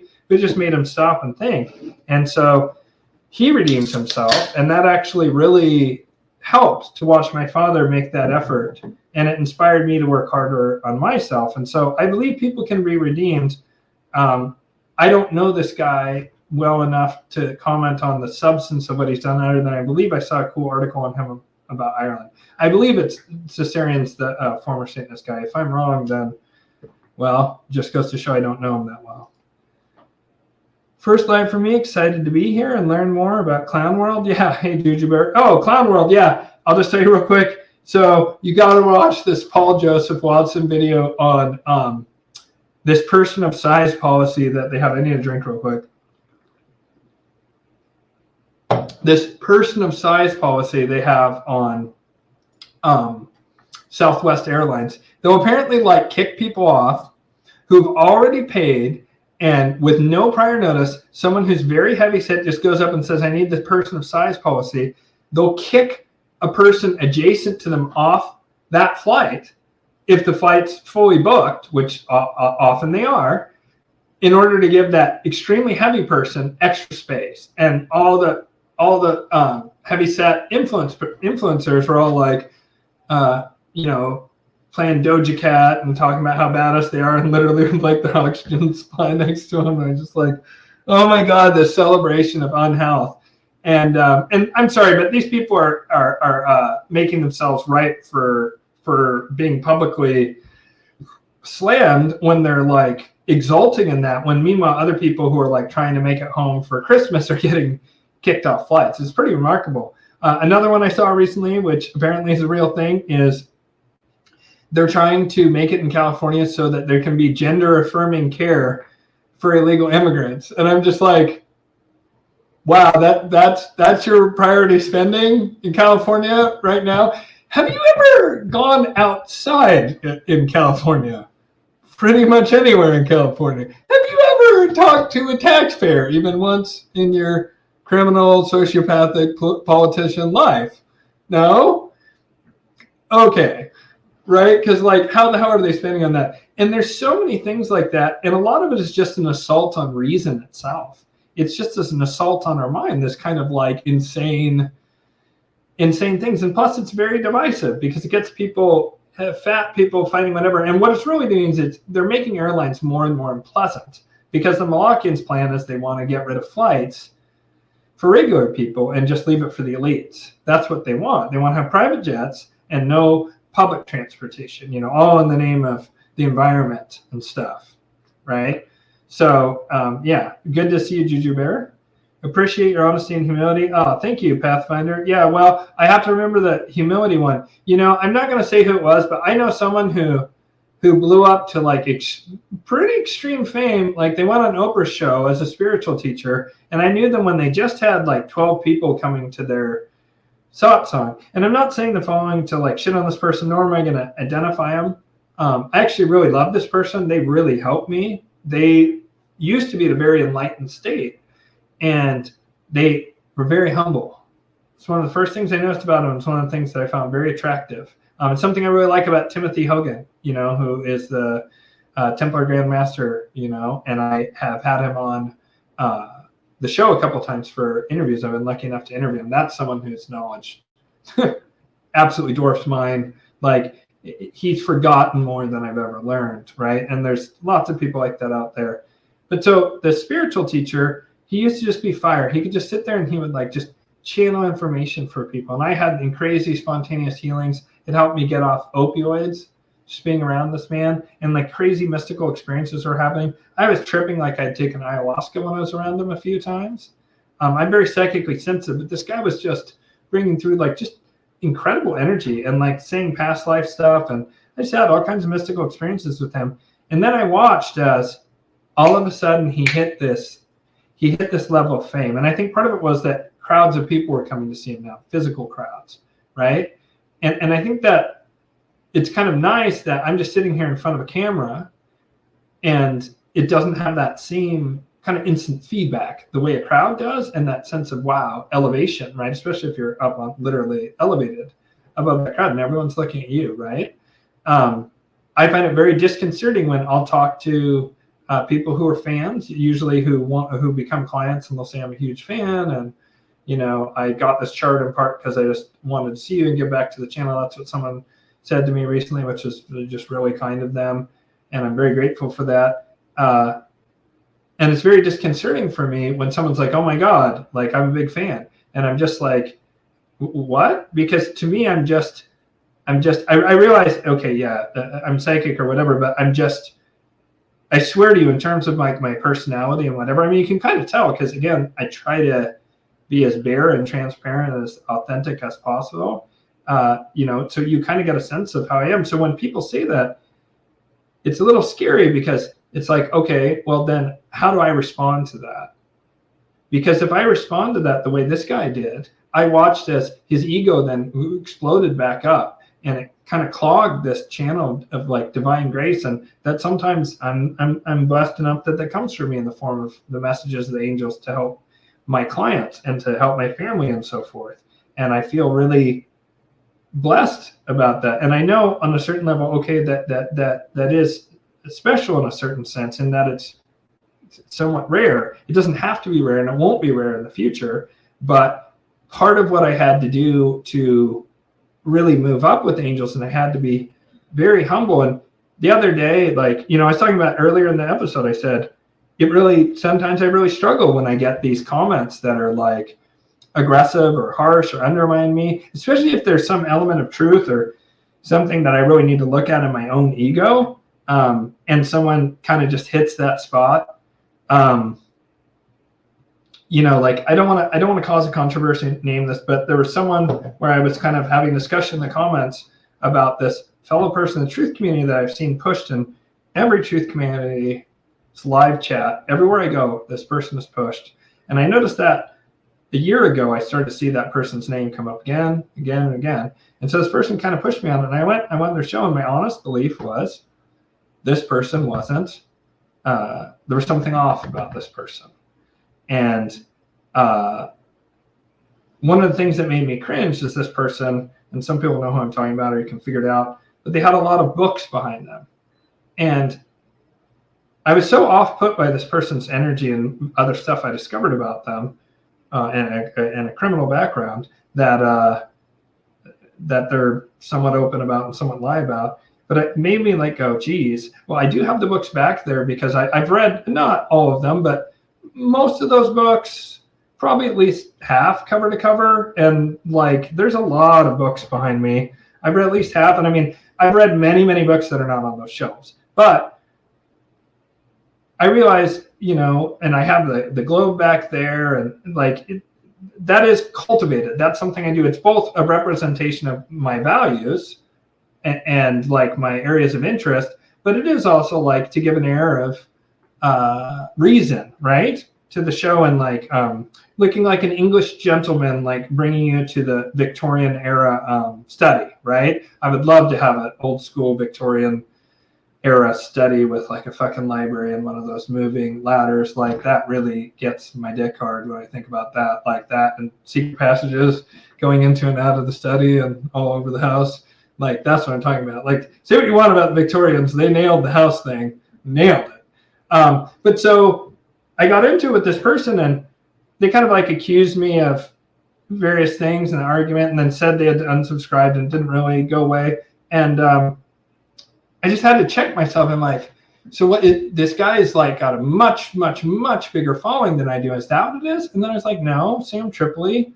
And sure, Sam helped me directly, but Sam has a huge following. Fuck, Joe Rogan has a huge following, right? And sure, I'm envious of that gigantic following in a certain sense, although you have to be really careful when you get that big, because you say something wrong, you can get canceled and can see a lot of money disappear overnight. You get those golden handcuffs on, and so I was like, man, am I jealous of this person? They claim to be so unearthly learned. They're so much learned than all other scholars combined and all that stuff. And I just had to like check myself, and it was really upsetting. And then it hit me, holy shit, this is what my friend, who was a mystic and spiritual teacher, forgot to keep doing. They forgot to stay uncomfortable and try and look at stuff and be honest and try and remain humble. And I feel like I am just like part of like my persona for like humor value is to like be over the top and maybe even slightly narcissistic sounding at times to like make a jokey or be a public expression. That is just my persona though. But I try to also be humble about that just in general. And I think cultivating humility is something I notice in people who are just integrity and humility is hand in hand almost with integrity, I think, because otherwise then your ego starts growing. But integrity is the most important thing to me in a human being. And I noticed that a lot of people who are very high integrity people are also very humble. I think there's a lot of crossover there. And it's something I try and cultivate, and sometimes I certainly fail at it. I recently saw Ian's interview with Sarah W. You so explained the Iron Age of Moloch into the Bronze Age Luciferian. Yeah. Sarah's a great example. She has a huge following, and she's amazing. And there's tons of people, and there's people who haven't had me on their show that I think are sincere people. Like, I think the couple who does Redacted, which is huge, right? I think they have like 2 million subscribers. I find them to be sincere and reasonable. I don't agree with them on everything. I don't agree with anybody on everything, right? You'd have to be some kind of weird schizophrenic to agree with everything that Ian thinks, right? But Sarah is freaking incredible, and tip of the hat to her, because she has been in the truther game for a long time, and she seems super sincere and authentic and humble. To go back to that earlier comment. I'm not sure what that's about. Do we know anyone who is Venetian nobility? Yeah, go to DannyBoyLimerick.com, and that guy names names, but I'm not doing that in this channel. I like breathing with unpunctured lungs and a lack of laser sights on my head. Is Joe Biden on the lights? No, absolutely not. Do we need to make sure to get out and support during the election year? No. Absolutely not. I hope that's still legal to say and not get a copyright strike on YouTube. So infuriating when good people are harmed. Yeah, absolutely. Thoughts on Disease X and the solution already being worked on? I'm not familiar with Disease X. Sorry. I figured out someone asked me about Miami, and I didn't realize the whole Miami alien thing. I'm so sad about that. Let's see.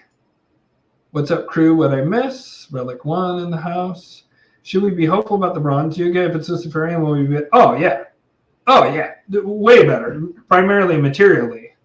The material reality for those who survive into the Bronze Age, and a lot of people are going to die and or be sterilized, right? I just saw this thing that was an Amazon original that John Cusack was in, and it was called Utopia. And in it, they released a bioengineered weapon and then gave everyone a vaccine, mostly to sterilize people.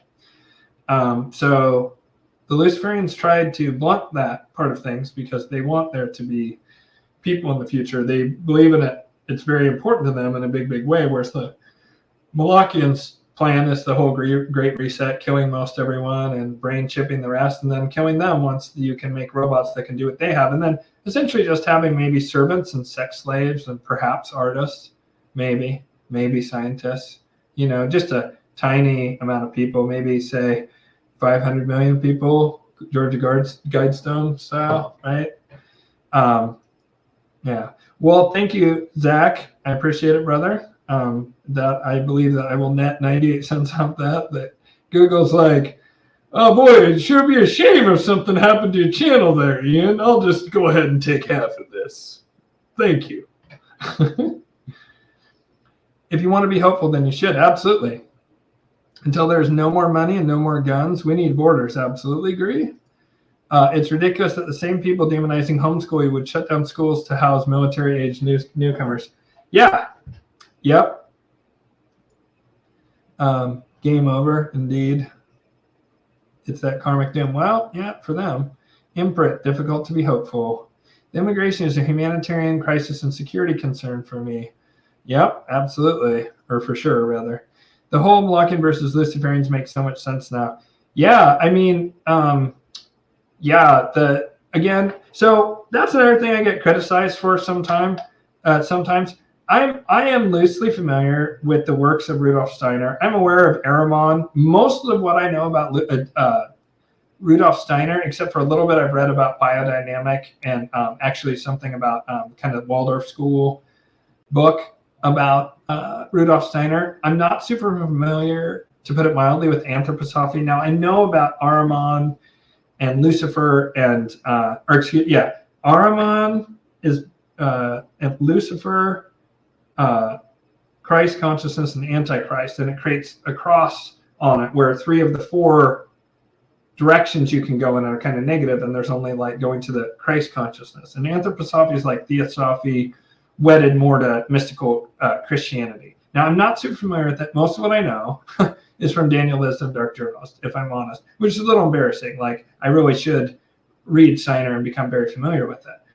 However, there's a big difference between what Steiner talked about and what I talk about. Like, I'm talking about that there's a spiraling of consciousness, of which the Luciferian consciousness is a natural progression as you move towards Christ consciousness. Not that it's this negative, purely negative thing that pulls you away from Christ consciousness, but rather that it's a stage you move through in order to get to that. Some people perhaps can leap to it, or were born at a most high consciousness, but most people have to work their way through it. I also don't agree with them on his dating at all for the end of Kali Yuga. I believe he gives a date of like the 1890s or something, maybe 1870s, electrification of America. I can't remember what he cited, but I totally disagree with that. I don't agree with this concept. It doesn't feel right to me about a vaccine that can basically make someone a soulless automaton who can't connect to source. Now, that said, in the sense of I don't believe it can damage the soul. The body, yes. The soul, no. Not the Atman. The Atman cannot be touched. I don't agree with that at all. I do think that, he was this incredible clairvoyant. I also think that he's correct in the sense that there have been lots of anecdotal reports of people who were very spiritual people who got the vaccine and then they were not afterwards. I just don't agree that it damages the soul, or if it does, that is also repairable. I mean, the angels have told me that people need to basically, say that I renounce the mark. I renounce the seed of the void, the seed of Moloch by my divine sovereign free will. And so it is. I was coerced, or whatever you want to say before saying, and so it is by my divine sovereign free will, that you basically acknowledge that you don't want that spiritual aspect of it. And the angels have told me that fixes it. So, and Steiner's much more like about that vaccine, it seemed from what I read, that it was much more fatalistic. And so, I mean, I'm glad you find it to be useful. I just find, you can't get married to it either, right? Like it's not like gravity, right? It's a useful framework for analyzing consciousness. And I think a big part of what people don't understand is, yes, there's formal conspiracies, right? There's a formal Molochian conspiracy. Absolutely. That's who's been running things, like the Babylonian black sorcerers. That's who's been running things for 6,000 years. They were Chaldeans or went into Chaldea at one point. I know that recently the angels really impressed that particular thing on me. Not that all Chaldeans were, but that it was an infection inside the people who became known as the Chaldeans, that there was that Moloch worshiping group that was like hidden apparently, because the rest of that group was still much higher vibrating generally than here in the Kali Yuga. And so, there's definitely a formal conspiracy, but it also works in the function of a lot of people in the US are just Molochian consciousness because they've been programmed that way by the media, right? And by the school system. And that's just the state their consciousness is at. And then there's other people who are at a state of consciousness of Luciferianism. And there's also a formal Luciferian conspiracy I'm basically certain of. That one's slightly more elusive, which makes sense. Luciferian confusion, and they're just smarter. There's people who I point to who are part of a formal Luciferian conspiracy, people like Elon Musk and Donald Trump. It's possible that there's a lot of people who I think are perhaps unwitting dupes and act as informal agents for that energy. And then there's a lot of people who the spirit of Moloch or Lucifer acts through them, or the Most High acts through them, because that's the state of consciousness they're at. And so they behave as though they're part of a formal conspiracy, because the unifying consciousness of Lucifer, the actual deity and entity, can influence the minds of people who are vibrating at his frequency to a large degree. Now, if you're aspiring towards, right, Most High, and you work on yourself and you reach a certain level, the Luciferian energy has much less influence on you. When you get to that higher sphere of where there's the crossover between Luciferianism and Molochianism, once you get to that level, and that's where your sort of resting point is, then he'll have very little influence over you. And most people who are more conscious, it's not going to happen. It's people who are kind of unconscious people, or they do certain things to open themselves up to the spirit world, then Lucifer will move through them, or Moloch will move through them and force them to act to some degree. It's not everyone who's at that level of consciousness. It's just the vibration you're at does, if you're at a lower vibration, you're much more likely to be susceptible to lower astral forces. That's just how it works. And eventually you get to a frequency to where those kind of forces won't even really enter your experience, your personal experience very much. You'll still read about it, but your personal experience will become much more harmonious because you'll be vibrating at that frequency. And so these spirits move through people as well. It's also just it's a general state of consciousness that just in and of itself is somewhat like you're moving through, this is a good way of putting it, I'm just thinking of it now, you're moving through the radio frequency of that being, right? Like imagine radio stations, and imagine that there's like kind of 3 radio stations, right? Or maybe a 4th as you turn off the radio because it's non-duality, right? You turn off the radio. I like that analogy too. But the 3 frequencies of this consciousness, which is just one model, right? It's just one model, is the Molochian. And then eventually you start hearing both the Molochian channel and the Luciferian channel. And then you keep turning it up, and then it's just the clear Luciferian channel. And then you move up and you're kind of hearing both the Luciferian channel and the Most High channel. And then you move it up even higher, you only hear the Most High channel, right? You can look at it as frequencies and bandwidths in that way. And when you're in those, you're sort of in the mind to some extent. You're moving through the mind of that deity. And so thoughts that are aligned with the general agendas of that deity are more likely to move through your mind. Because I hate to tell you this, but we're transceivers. We're both receivers and transmitters when it comes to consciousness. It's part of what makes humans very special, is that we have the ability to both transmit and receive these energies from differing dimensions, right? That's what a magician does, is the transmission. But everyone's certainly a receiver, see? Not everyone is a transmitter on a conscious level. That's kind of magic or shamanism or mysticism, right? But everybody is a receiver. And everyone has the ability to become a transmitter. It's just, that ability is asleep in most people, in part because we're in the Kali Yuga. So everyone is receiving what they think, these thoughts that they think those are my thoughts. But actually, lots of people are having actually pretty close to that exact same thought you're having. It's just that when I said that 3-channel radio station, now instead imagine that there's 3 corporations that own a slew of channels that are all kind of have a similar theme, and that there's tons of channels within those 3 major corporate radio stations. There's, 91.5, the Luciferians, 93.5, Luciferian breakfast with Luciferians. You know what I mean? Like different channels, but it's still that same theme. And there's many gradients of that. And what you're tuning into is kind of the thought stream that plugs in through you. most thoughts are generated outside of us and we tune into them. I know that's crazy to conceive of, but it's really true. And once you do things to still your mind, that becomes more evident. So again, that non-duality, people always want me to talk about the non-duality thing. And by the way, would people be interested in me trying to get, I don't know if I can, I think he'd come on, David G, aka David Waldman, the man I say that I believe he's enlightened on the show.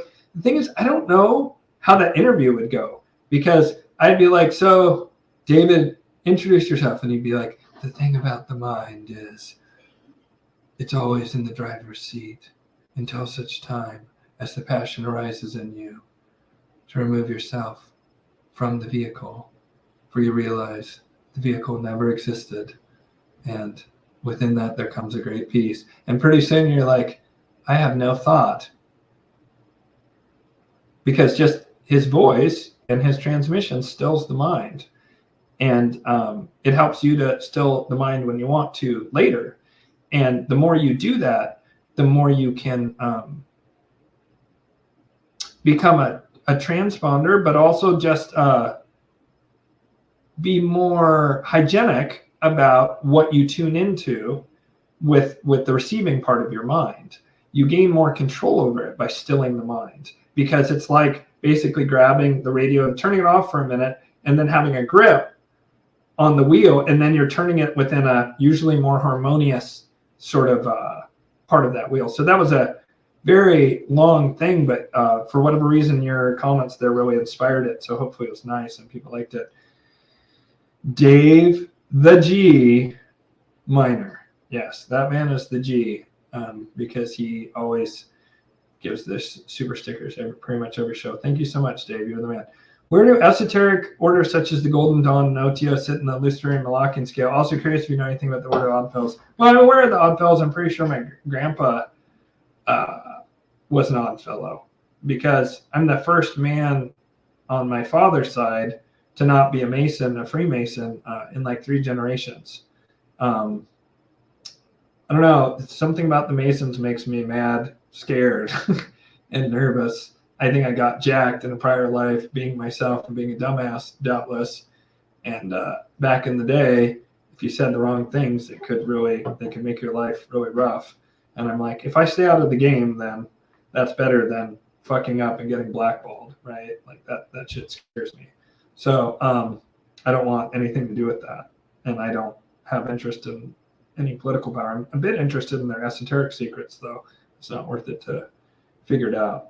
I feel completely different about my Templar order, because the O's are radically different. And, they're just basically like, don't talk about stuff. And the only stuff I've been told to not talk about is, I totally understand why they don't want me to talk about it. It doesn't matter. It doesn't hurt anybody at all. In fact, it might protect people to not talk about it. So Golden Dawn, Aleister Crowley, McGregor Mathers, definitely Luciferian, I would say. Although I will say, Aleister Crowley, I guess there's evidence about pedophilia, in which case, of course, that throws you in the Malachian camp. Although there's been some people, and again, this is why you can't get married to the model, because it is just a model. I think it's a very useful heuristic for quickly figuring people out, but there's tricky ones. Okay, so like H.W. Bush, it's a bit tricky because he's genius. Say what you want about H.W. Bush. I'm not a fan. Super smart. Henry Kissinger recently died, right?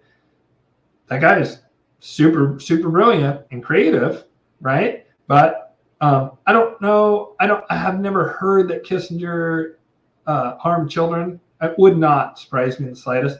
Certainly his policies harm children by the millions, right? So, I mean, he's war criminal, no doubt about it. But he was a genius. And so was Zbigniew Brzezinski was a genius. He wrote The Grand Chessboard. It was a pleasure to read that book.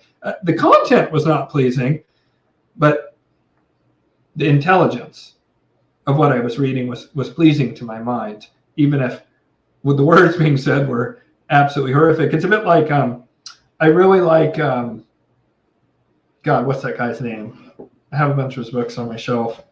I think he's like the best geostrategic guy on the planet. God, what's homeboy's name?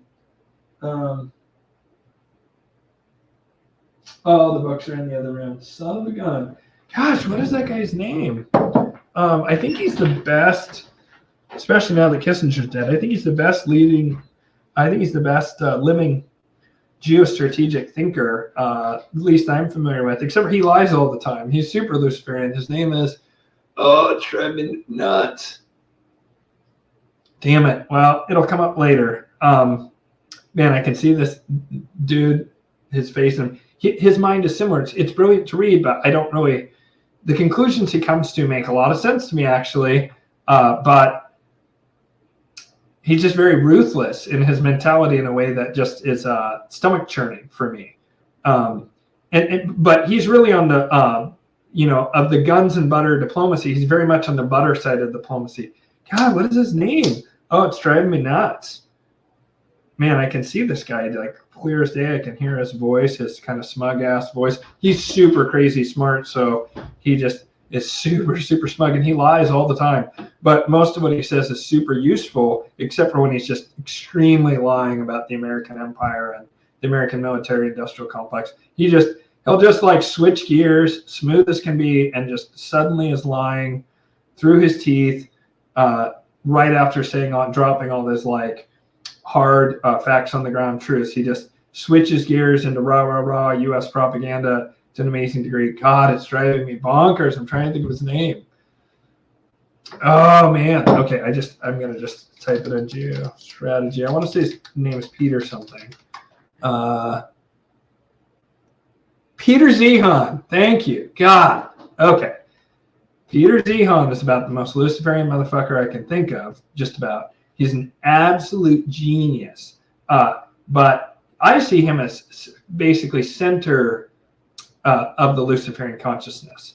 Whereas I see Kissinger and H.W. Bush as the higher end of Malachian consciousness is where the resting point is, but they would certainly dip down into, H.W. Bush was pedo, it seems, certainly would go down to that horrific Malachian level, but they would never leave Malachian consciousness. And so Crowley, I think, would probably be in that range as well, that upper end of Malachian, lower end of Luciferian. McGregor Mathers, I'm not as sure about him. I don't know as much negative stuff about his character the way I do about Crowley. I'm pretty sure Crowley harmed children, which obviously when he was doing that, he was clearly in Malachian. He did he did have that revolutionary fervor and wanting to spread of spirituality openly. That is much more Luciferian in character. So I would kind of put him in that same category. And those people are particularly repugnant because they're quite brilliant. David Rockefeller would be probably in that category. He was extremely smart and creative, and fucking evil, right? And then the Order of the Oddfellows, I don't know that much other than my grandfather was taken care of by them in his later years. That's where he was sometimes when he was nearly dying, was at like an Oddfellows hospital type thing. And so my only experience with them was pretty positive, but who knows? I don't know whether they do nonsense. My whole take on the Masons are, I know Masons who are some of the finest people I've ever met in my life. I would literally trust them with my life. There's other Masons I know that are ultra giga sketchy, and then there's Masons I'm aware of, as in I'm aware of their affiliation with the Masons, who really couldn't possibly get any more suspect, right? That I basically confirmed clinch are evil. So even Masons, most who have even a grain of integrity, will say the P2 Lodge was evil and bad, right? That fascist lodge in Italy. But they'll say Masonry in general is good, and they actually, you have to take an oath, as my understanding, to not talk about other Masons negatively in public. You're just forbidden from doing that, is my understanding. And so that, of course, limits you. And then they have their own justice system within the Masons I'm also aware of. I don't know the details on. I find the Masons to be Luciferian in character, and that they have both Malachian Luciferians and Luciferians, and even much more rare, certainly, but most high Luciferian crossover people. That's my experience. having grown up in a Masonic family where certainly my grandfather and father were not evil. They were flawed men. They were not evil. It doesn't sound like my great-grandfather, who was a 32nd degree Freemason, was evil. I haven't heard anything evil, unless you think, beating your kid, 20s, 10, 1800 style, which all men did basically back in the day, is evil. Cultural, historical relativism, sure, but I don't believe any of those men were evil, and so I just don't. It doesn't jive for me that all Masons are evil. I have members of my family right now who, frankly, they're not interesting enough to be evil. And then, people that I also know because of my Templar affiliation, who are good.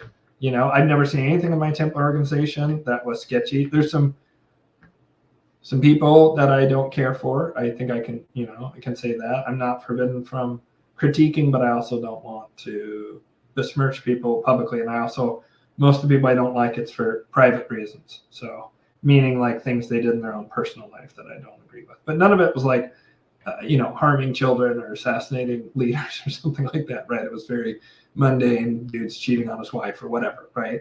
So I heard the letter was from senior. Yeah, yep. Yeah, that's that has the ring of truth to it to me. Again, Luciferians being treacherous, make no mistake, just because maybe you want to vote for Trump because of the enemy of my enemy is my friend philosophy, and I won't fault you. I may myself, I'm not sure yet. I was adamantly opposed to voting for him in 2016 and 2020. I didn't want to. Kind of somewhat regret not voting for him in 2020, but I don't. Obviously, it wouldn't have mattered. Ding. No more said. Especially in Oregon, like it's not like Ian throws a vote and swings the entire state of Oregon, which is a bunch of blue-haired hippie commies. I'm just kidding. Actually, the old school hippies are awesome. It's the fake liberals that are trash. Eeyore Vine, yeah. Yeah, wow, I'm back like an hour on the comments. That doesn't bode well for my voice. I need to be done by, I started at 7:45. I need to be done probably in the next 30 minutes, so I better start breezing through these. So they have everything to what? Expose the Molochans to what? Put Luciferians in control? Yeah, exactly. You should watch my Shadow War series and then any of the, just maybe watch the live streams. And I talk about the Molochans, kill ACO, of the, Epstein stuff, the banking usury, the recent pokey democide stuff they did, and the what's the other one? Gosh, I always forget one of them. But anyways, there's like about 4 major Achilles heels. So yeah. So yeah, bronze sounds chill. Absolutely, way better. Dude, did you see the Indian moon landing? Yeah, that was some weird. Like, what was that about? That was so weird. It's like, so you can send a rocket to the moon, but then you only had an Atari 2600 plus a ColecoVision and a, what's that? Man, there's one I'm grasping for, which is like the early ass computers. Amiga, and you had an Amiga, and they're all serially linked, and you're like, check out these cutting edge graphics from 1983. Yeah, what the hell? I don't understand what that was. It's weird. It's like, couldn't you have like paid Hollywood 10 grand or even paid $5 grand for an AI to make you a fake movie at this point? Like what? What the hell was that? I mean, it almost seemed like a psyops, right? Like to discredit moon landing stuff or something. Again, I'm telling you, all the stuff, flat Earth and stuff, oh, space is fake, blah, blah. Yeah, that sure is great if you want to get up and mine the asteroids and get a bunch of people to not invest in it or not to realize that obviously space exploration will be the biggest economic bonanza in human history, dwarfing anything else. You think coming to the Americas kind of poured a little gas, little kerosene on the fire that was the European economy back then? Just imagine what bringing back and putting at one of those, I forget what they put, Lagrange points, right? Where you can just plop an asteroid up there and then strip it down right off Earth in 0G and set up 0G manufacturing. Whoever does that first is going to be insanity wealthy. Sets up a couple of things. Mining, right? Mining these like incredible asteroids, and then putting the asteroids in Lagrange points, not even necessarily around the Earth, maybe Mars. It's safer, right? Like you don't want to have asteroids hanging out around Earth. What if something moves them out of the Lagrange point? You don't really want an asteroid coming down to Earth, but maybe an asteroid that would hit Mars is okay with you, right? So you bring an asteroid from the asteroid belt to shorter distance to Mars. Or maybe even Jupiter, right? Because Jupiter would be like, asteroid, what? An asteroid impacted me? I wouldn't even notice, right? So maybe you take it to a Lagrange point outside Jupiter because that's also closer to the asteroid belt than us, and a lot safer for us, right? So, and then you strip it down and you do manufacturing in zero G. Well, now you don't have to escape a gravity well to travel around. You're going to make so much money. There's so much money, you guys. You guys, it's just Pink Floyd's money, cash register noise, just over and over and over. And so, oh yeah, there's no space up here. Like, did you say there's no space? Space is fake. I couldn't hear over that 1960s cash register that you were laboriously pulling by hand despite modern digital accounting. So yeah, of course they don't want to talk about it. Scene out of Lego Star Wars. That's being very generous, sir. So we have a better world. What's the catch? Narcissism, hyper-narcissism, and hyper-competitiveness. So basically, Cyberpunk 2077, that's the Luciferian vision in a nutshell, is Cyberpunk 2077, the video game, which, by the way, one of the most expensive games of all time, one of the most elaborately created games of all time. Actually, I haven't gotten that far yet, but pretty cool game. But boy, do they push transhumanism stuff in there. I mean, basically the premise of that game is, if you want to be competitive, you have to be transhuman, right? So the Malachians would make people transhuman slaves and drain their mind up to the cloud and then to create an automaton to replace them, right? And you don't want to have any pesky humans rising up, right? So the, what was I going to say? So, the Luciferians, though, they're like transhumanist, yes, but you have a choice. You don't have to do it if you don't want to. And the Luciferians who want to be spiritual won't become transhuman. Those who want to wield spiritual power will not become transhuman, because becoming transhuman is going to, of course, move you away from natural law and being able to manipulate natural law, right? Being a magician. So they will opt not to do it. And in fact, you can learn a lot about, there's a game that came out in the 80s that I believe was very heavy on revelation of the method. And that game is called Shadowrun. It was basically like Dungeons and Dragons, except it was set in basically now. Like things really go nuts in 2025, no less, if I remember correctly. Sometime right around now, all of a sudden magic returns to the world. And so do crazy things. This is where it gets all fantasy, right? Crazy things like ancient dragons appear that are like bigger than a 747. And like one appears over Japan right near when this first starts happening, appears over Japan, and Japan's Air Force goes up there, and they eventually send basically almost their entire Air Force up there. And this single ancient dragon, which can wield magic and can also breathe fire and is gigantic, like basically wipes out the Japanese Air Force by itself and takes no damage, right? And the ancient dragons come and are like, some of us are taken over. Like basically like these ancient dragons reappear and they found corporations right away and they just start dominating, right? Because they're just so much fucking smarter than humans and they live forever. And a lot of them were like on this other side of the veil for all of human history and would sometimes push through the veil and interact with our world to some degree. So they're super insane. I don't think that that's going to happen.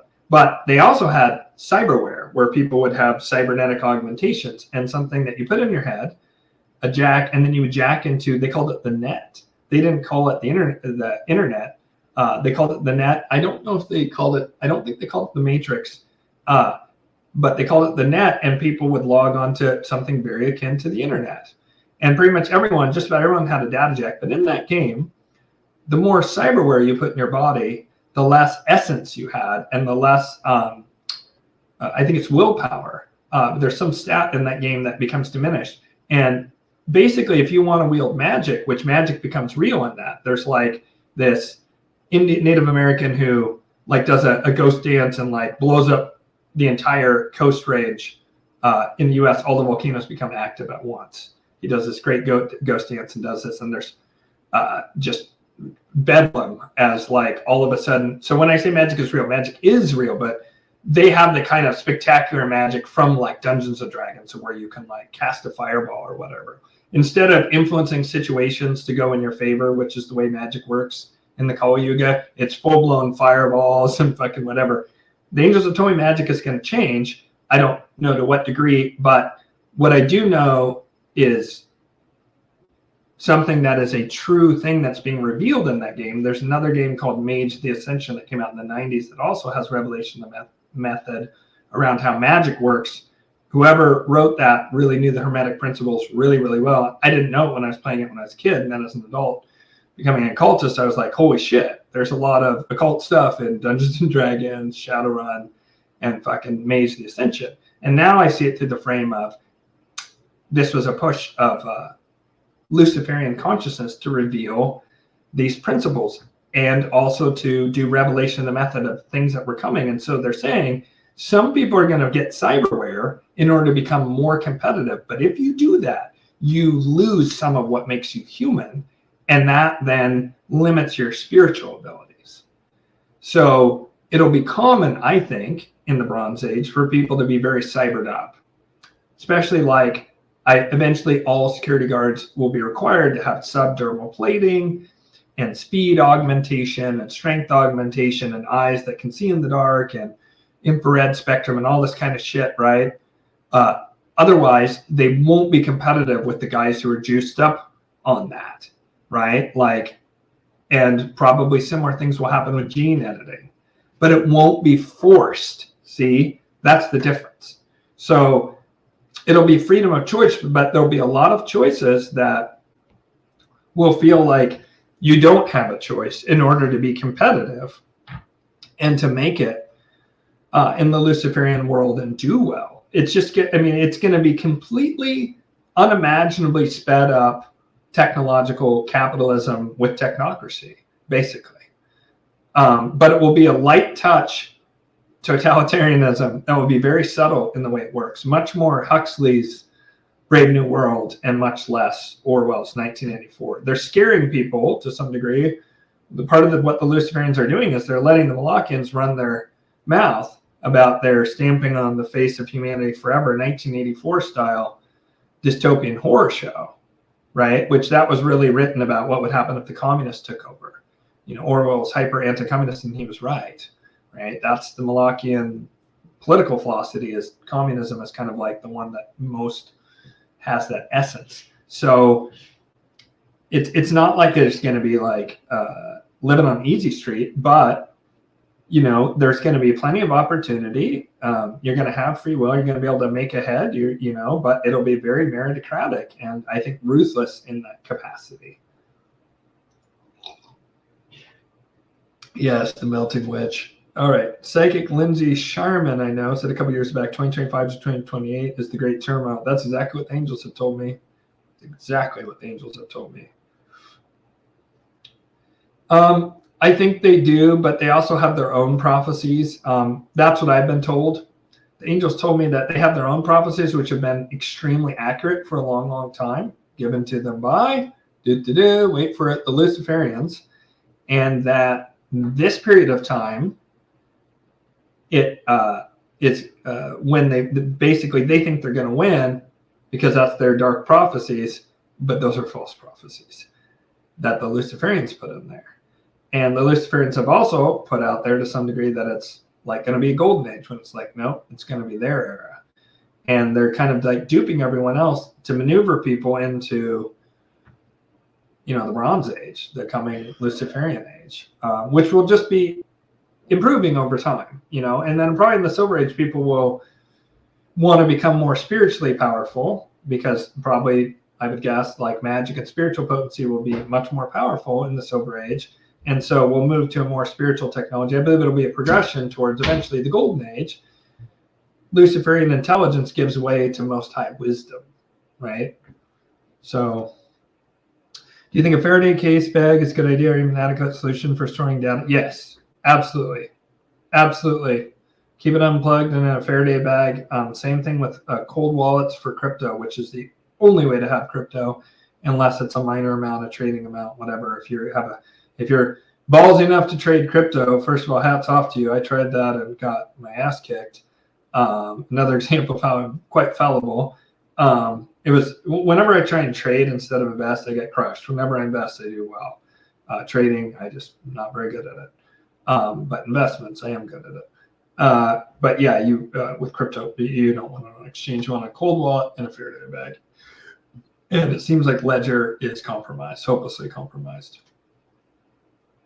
Well, at least there's a prediction of an ending to the NES because it's real bad and quite literally everything is gone. Everyone you know is gone. It's going to be good to know if you're one of the only ones left, that'll be over soon. Yeah, I mean, I think I don't think it's going to be like an insane slaughter, although there's certain prophecy that points to in particular that there'll be a lot more women than men. Certain things the angels have told me kind of does lend credence to that. One of the books of the Bible, I think it's the book of Isaiah, says, I think it's Isaiah, it says basically that a bunch of men will die from a weak heart, which that to me sure sounds like myocarditis and pericarditis, which do hit men harder. Perhaps over the long term, more men will die from that and there'll suddenly be a big die-off among men, but there'll still, I think, be billions of people with a B. I don't think we'll dip down to hundreds of millions. The angels have told me, so they said there was a period of time where they were saying we could limit it to several 100 billion dying, right? That's a lot of people. And they said the Malachians want to push it to 7.5 billion people killed. But the Luciferians and Most High and most of the deities on earth, earthbound deities, they want to keep the max amount of people possible, right? The Luciferians are okay with losing some people that they consider to be people that aren't really productive and creative, very eugenical mindset, right? Very harsh and cold and eugenical. And I don't agree with that, of course. I think that's barbaric and might have intelligence but lacks wisdom and lacks compassion. But they're okay with some amount of people dying, but they would like a robust global population because they want to take a bunch of people and go explore space and so forth. They need a lot of people for their plans. They want a robust global civilization that then becomes a spacefaring civilization, because that's one of Lucifer's primary goals, and colonizes our solar system and leaves our solar system. I mean, this is something that I know for a fact is like very near and dear to Lucifer's heart. He really wants that. He himself is off the planet and on other planets. So I've been told, for what it's worth, right? Gnosis. Do we trade Iron Age for digital ID and UBI? It's an interesting question. I do happen to think that both of those might be part of the Luciferian age.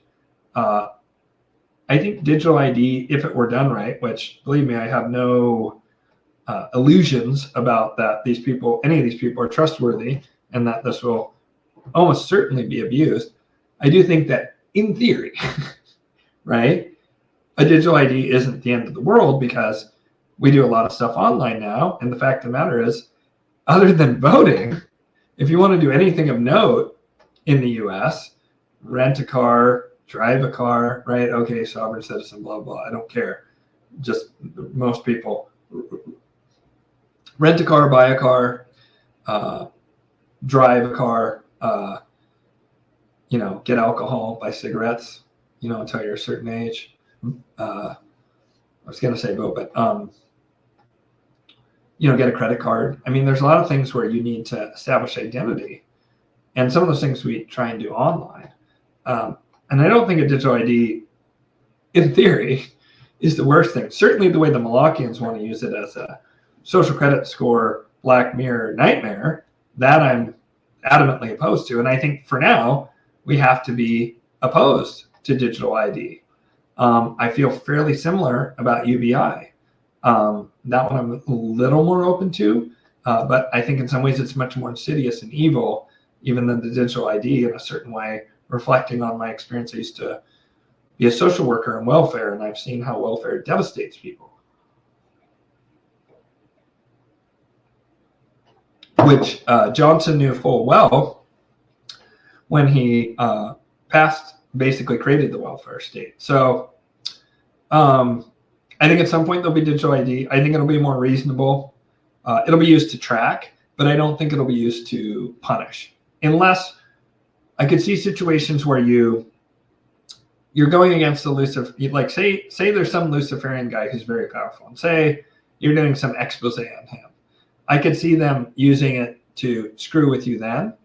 But I think that the nightmare scenario of the Black Mirror kind of social credit thing, I don't think the Luciferians would do that. It just seems kind of like sort of against their principles. But they would use it in sneaky and manipulative ways instead. They would use it to build AI data modeling of you to do nudging and use bots and artificial intelligence against you and algorithms against you to sell you things, right? Things like that. Do you see what I mean? Like one of them's nefarious and tricky, and the other one's just like despotic and evil, right? And so I'm talking about a more nefarious and manipulative energy to it. So Taurus is really stubborn. Yeah. Oh boy, we're still way, way back. Okay, we can test the March 21st series. If there's no sacrifice of blood and fire on April 19th, there's Sabbath, then Moloch's rules over. That's interesting.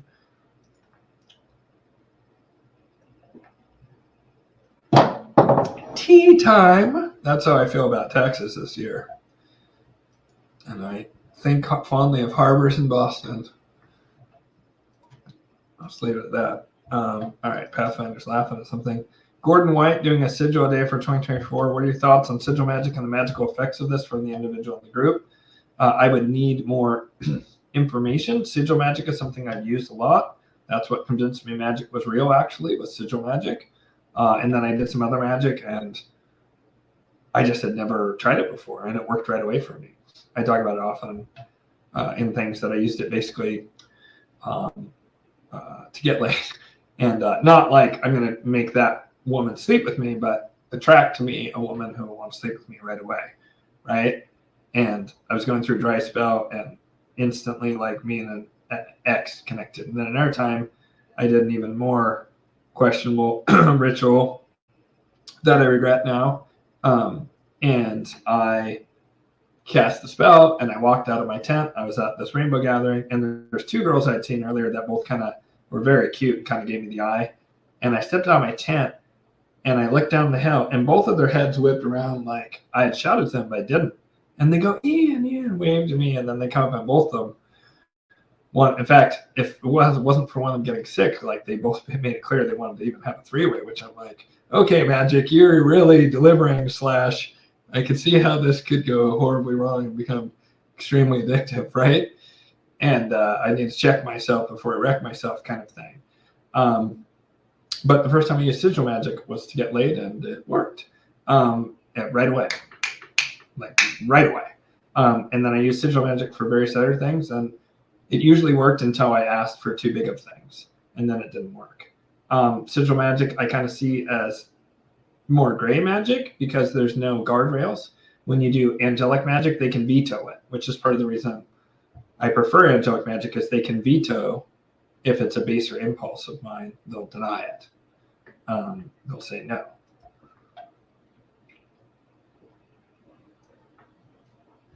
Yeah, I don't know. I'm dubious of Hecate.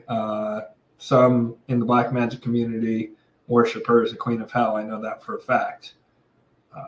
I know people firsthand have told me that. So I don't know. It's just like feminists talking about Lilith. I'm like, oh, no.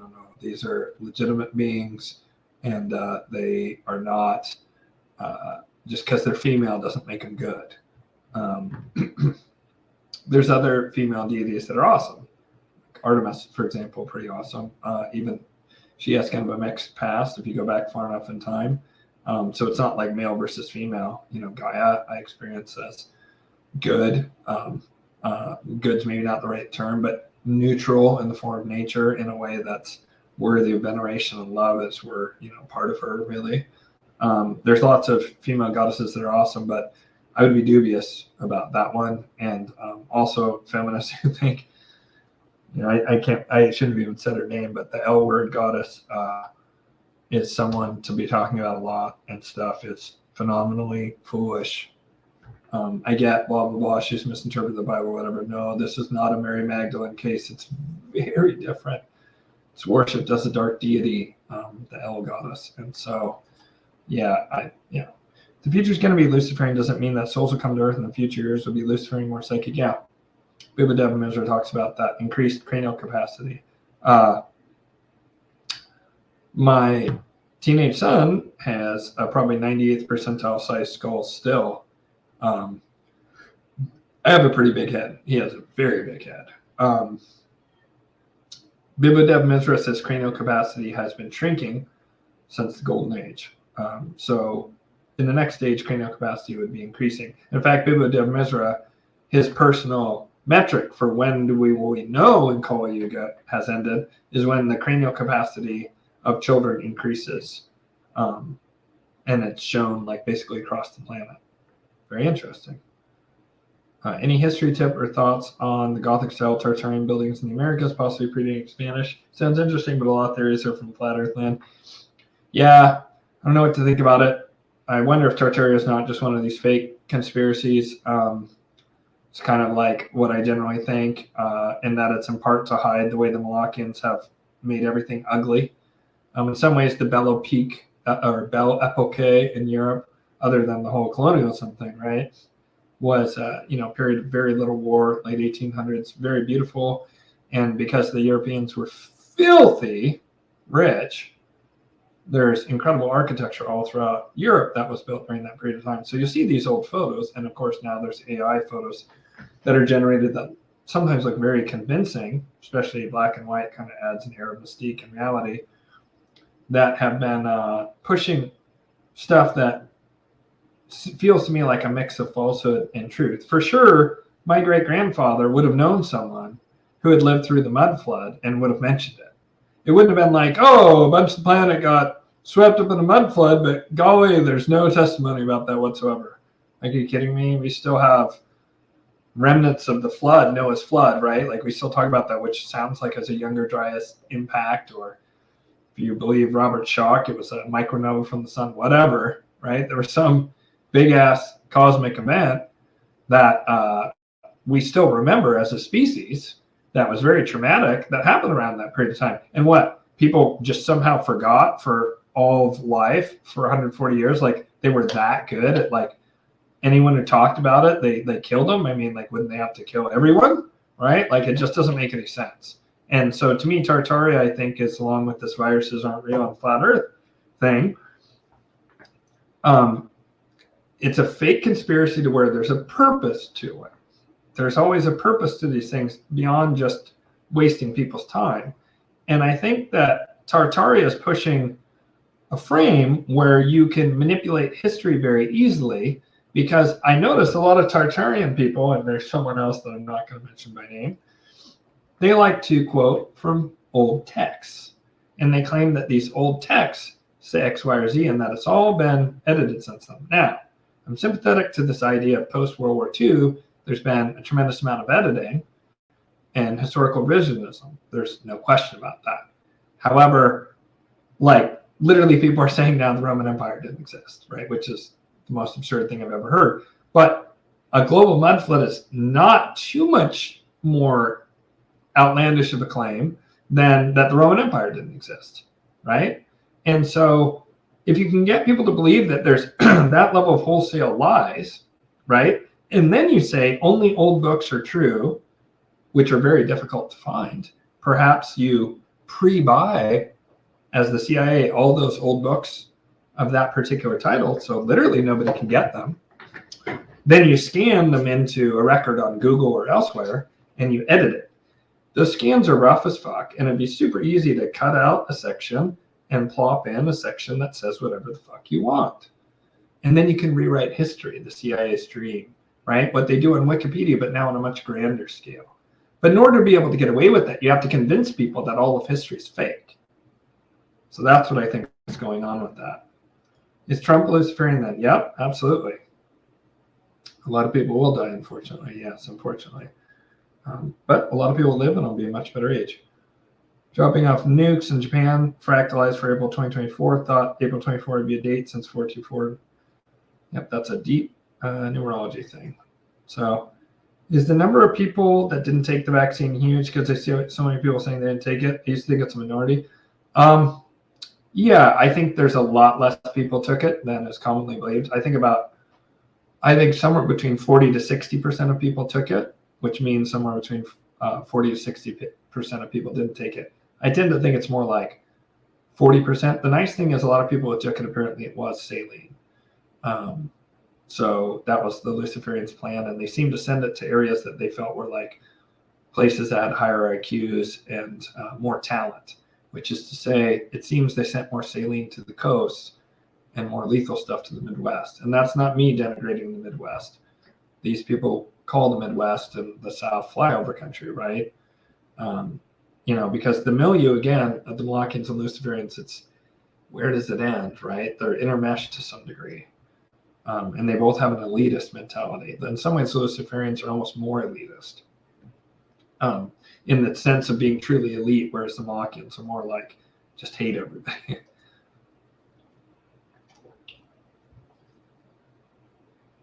Well, I wouldn't say all Democrats, just like not all Republicans are Luciferian, or some of them are most high people, some Democrats are most high people.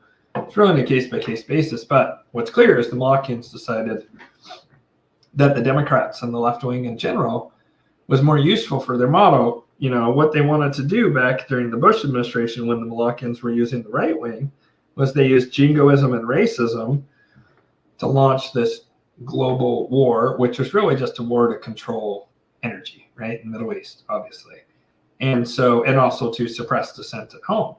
So the Malachians and Luciferians who were helping them at that time worked through the right wing. Then they realized they wanted to have wholesale change, the Great Reset, right? Take everyone's loot, the Great Taking, all that stuff. That's pretty radical change. Now, is radical change going to come through the Republicans best or through the Democrats best? Obviously, the Democrats, because the Republicans generally want to keep things. They're the ones talking about trad wives and all that stuff, right? They want to keep things kind of the same, hence conservative, right? So the liberals are more liberal, and some liberals are of the mindset that any change is good. As long as it's not what used to be, it's progress, which is insane, of course, and an insane, easily dupable ideology. But that's exactly what they've done to the liberals. They've weakened their minds and essentially made them believe, some amount of them now believe that there's minor attracted persons and that like we need to be sympathetic to pedos. And of course, absolutely not. I mean, they're trying to do wholesale change, and so they have to do that through the left because the right will never do wholesale change. So they have to marginalize the right and empower the left. Now, the Malachians want to swing back to a right-wing theocracy, a Malachian style, like Vatican, Dark Ages style theocracy, right? Think, what's that one show? Handmaid's Tale kind of energy to some degree, right? But maybe not that lame, right? That's a fallback plan the Malachians have. Well, Luciferians are already several steps ahead of them and see that coming. But they also, because that's the backup plan, the Luciferians could trick the Malachians into empowering the right to some degree right now as a backup plan in case the pendulum switch goes back, right? Because they understand the hermetic principle of the pendulum, and they know they pushed it way far to one side. That's why Trump winning in 2016 was so huge, because during this cycle to which they were pushing the pendulum in one direction, it suddenly was disrupted by this swing back in the other way. And then now in order to get it to where they wanted to, they have to push it way, way, way high all at once and do this wholesale change that very rapidly under Biden that they thought they would have 8 years to implement it. And they also thought they'd be able to take everyone's guns before 2020, right? So it's not as simple as that. As a general rule, I'd say for sure the Biden administration's pure, unadulterated evil. I mean, use your face eyes and your ears and pay any attention, and you should see that this is one of the most evil administrations in American history. I put it in the top 3 with Woodrow Wilson, and funnily enough, the first 2 Obama administrations, because I see Biden as the 3rd Obama administration. Obama more or less admitted this around the time of the 2020 election. And he would talk to someone in an earpiece Who do you think's talking when Joe's making any sense at all and giving big speeches? It's Obama talking through him in his earpiece very often. And so I see those people as much, much worse. Now, that doesn't mean that all Republicans are good or all Democrats are bad. It just means that the energy, the center of gravity of the Republican Party is a bit more Luciferian right now, and the center of gravity for the Democratic Party is definitely more Malachian right now. So, and the Luciferians are going to move through the right wing, it seems. Yeah, good. Now you're lucky. That was not true in my family, sadly. So 3 always say hi bye, and then we can have a decent Earth experience. I'm just going to breeze through the. What are your thoughts on Odin? Well, I mean, he's very mixed. The pagan deities are very mixed. You know, they have positives and negatives both. I'm just going to kind of try and breeze through these, and maybe I do need to go in like 7 minutes. Why did only the Abrahamic prophets become aware of the Most High? Why not other cultures? Well, I think they did. I just think they have a different. Name for the Most High in different cultures. I mean, I think that essentially you could look at, to some degree, right? It's not perfect, but Shiva, Vishnu, and Brahma as. I don't especially like the Shiva is Moloch at all. That one doesn't really fit. But Vishnu, the preserver, as Lucifer, does make some sense because it's Lucifer who puts a stop to Malachianism and here, you know, in this exact era. And it's also it just doesn't fit perfectly like when you do it, but these concepts do exist in other cultures. Actually, they're just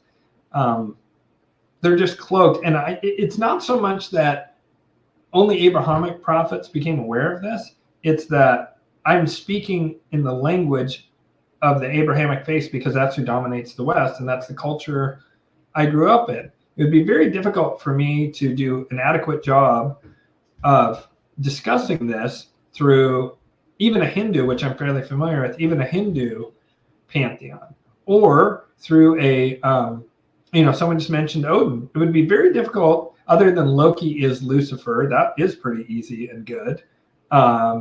Is Thor then Jupiter, which is therefore the Most High to some degree? You know, like Zeus, is Zeus really the Most High? Kind of. You know what I mean? Like it doesn't quite fit. So it's those aren't cultures that I'm in. Perhaps if I lived in those other cultures, like ancient Iceland or something, you know, or Vedic India, and this information had come to me, it comes through the lens of my mind. And I explain it in a way that's comfortable to me, that's intuitive for me, which works best through kind of the Abrahamic faith's roughly model. And I think it speaks to the most people.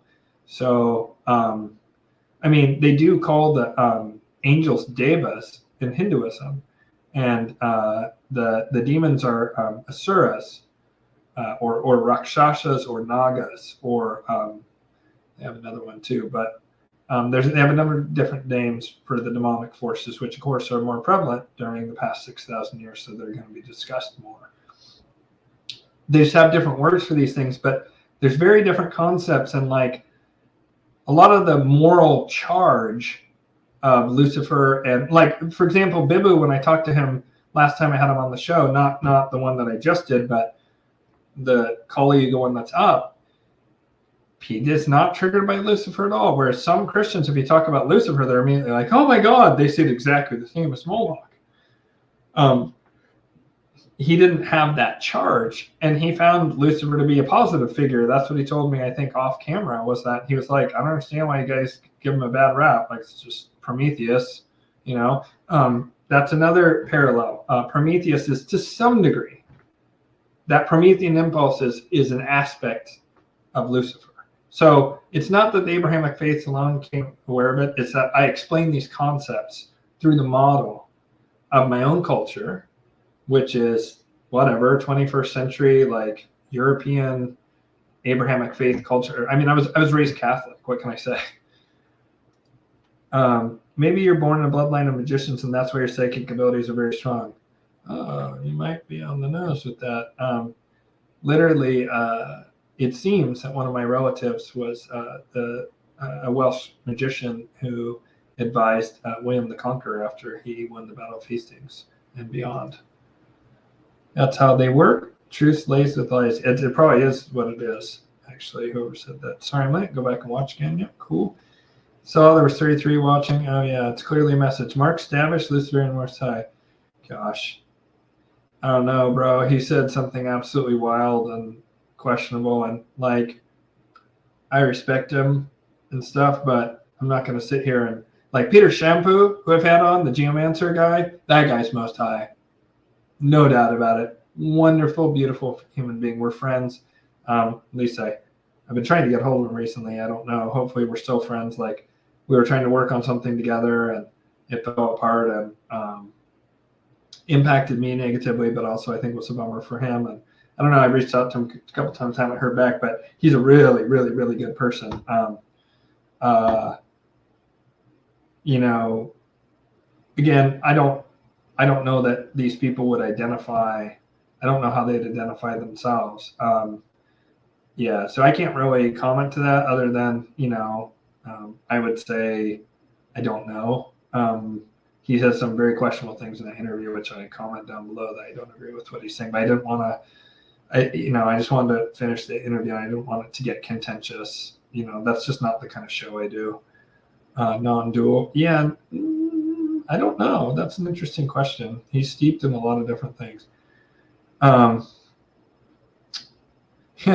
You're really close to on the money that they are reincarnating in the same bloodline to try and get rid of their negative karma in the sense of they want to keep all their loot, right? So they intentionally reincarnate in the same bloodline. That's common anyway to reincarnate in the same bloodline, but they really forced the issue.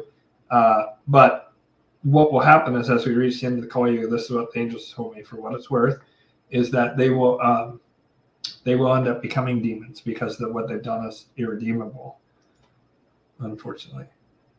Yeah, I tend to think he's Luciferian, yeah.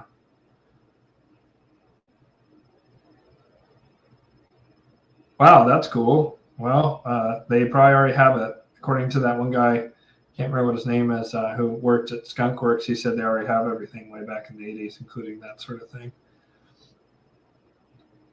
That would be awesome. If dragons came back, that'd be kind of sick. I'd be kind of into that. I don't know. I'd have to see one, and that would probably be the end of me, but I would need to see one. I think they do exist as a particular classification of earth elemental. Well, they're a little more complicated than that, but they're basically like their nobility among earth elementals, or maybe better put, among nobility of earth elementals, some of them choose the form of the dragon. That's probably the most accurate way of putting it. I do believe there is such a thing as a dragon. I don't know where they are, whether they got wiped out or what happened to them. Few things interest me more. I'm turning 48 this year, so I myself am Year of the Dragon. I'm a red fire dragon, in fact, which is pretty cool sounding. Well, I'm sorry, Juju Bear. Yeah, I think Jesus is a totally great way for people to go to become, to find redemption. It's bhakti yoga, devotional connection to Yeshua, I think is awesome.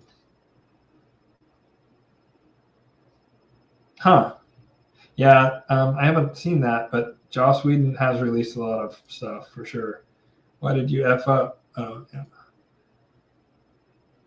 No, I'm just saying like that'll be a very competitive thing. Unless you're very young, I don't think that's going to be a big risk for you. I don't think that'll be super commonplace for a while. And I think it will be fringe initially. And then I think it will, by 2077, which most of us probably won't be around still. I'd be 101. I plan to be 111, so I guess I will be around for Cyberpunk 2077. But I do think a lot of people will opt for it. A lot of people won't too, and some people won't be able to afford it because it'll be expensive, doubtless. That's an interesting thought. I hadn't considered that. Some people say that secretly the Malachian world is matriarchal and that the matriarchs pull the strings from deep in the shadows. I had a ultra intelligent Sikh guy tell me that in college, actually, and there's a There's a website called femaleilluminati.com, although when you go there, it's going to set off your virus protection. But a lot of the stuff on that femaleilluminati.com is on the money. He's certainly correct that a lot of these Venetian black nobility families in ancient times, in the Near East, when they're still in Tyre and Canaan, right, that the mother would kill the husband and then marry the son to retain power, and that happened over and over again. It's very common in some of these. And so this guy contends that they eventually went underground. Women live longer. They tend to have higher EQs for control. Yang, or is it yin energy? Yeah, yin energy is the black energy. Yeah, and the symbol of the, what do you call it? The yin yang, right? The yin, which is the female, is the dark energy. So that's curious. I see right now before my eyes that there's a lot of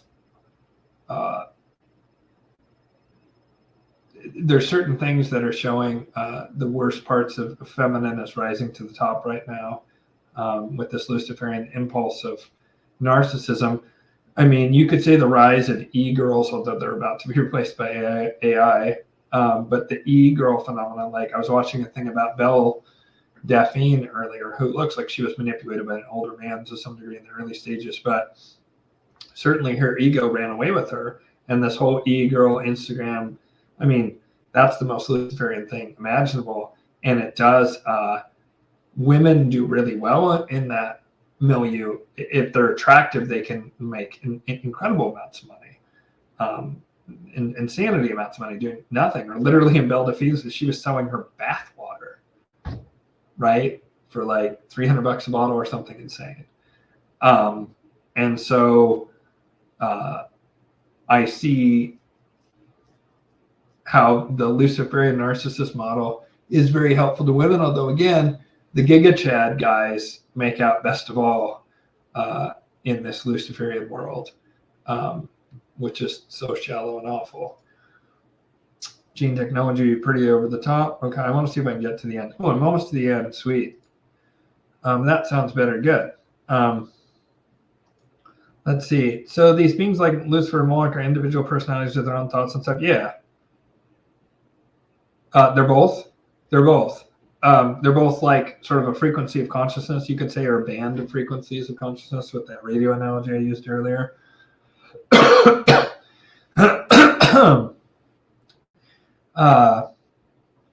Yeah, so they're both. These social contracts are very insidious. Does anyone ever understand the finer print? Probably talking about UBI. That's strange because someone recently told me my head is expanding like a gray alien. That's funny. Will Lucifer allow non-duality to go mainstream? Yeah, they'll let anything. I mean, that's just it. They're kind of like anything goes as long as it's consenting adults. They do not like the. I mean, I could see the Luciferians possibly like lowering the age of consent to 16 or something like that, right? But prepubescent children, that's a Malachian thing. And so as long as you're whatever the Luciferians decide adult is, which maybe they could raise the age of consent to 25, I don't know, which would make some more sense with certain brain things. But then, like, you know, people are physical adults when they're 14 to 16. So what does that mean? You know, so I think as long as people are considered an adult, that anything goes will be Luciferian age, and that would include non-duality. You know, and non-duality, I think, raises the vibration of the planet. Brahma is an anagram for Abraham. Interesting. Yeah. Some people say that the Jews are spent some considerable amount of time in India, or are even from India straight up.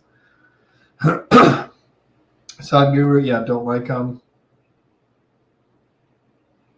Yeah, he does way too many. If I'm thinking of the correct guy, he does way too many WEF kind of things. Good night, Ian. Word up to New Age. Keep spreading the love, homeboy. Yeah, right on, Jim Jefferson. And then this is the last one. What are your thoughts on numerology, specific life path numerology? I think it's very interesting. Alex, the UI guy, is really awesome, and he talks about this a lot. I'm just learning numerology, but I find it to be very fascinating. All right, guys. Well, that's going to wrap it up. I am wiped out. Have a great night, and I'll see you guys all next time. Take care. 252. Boom.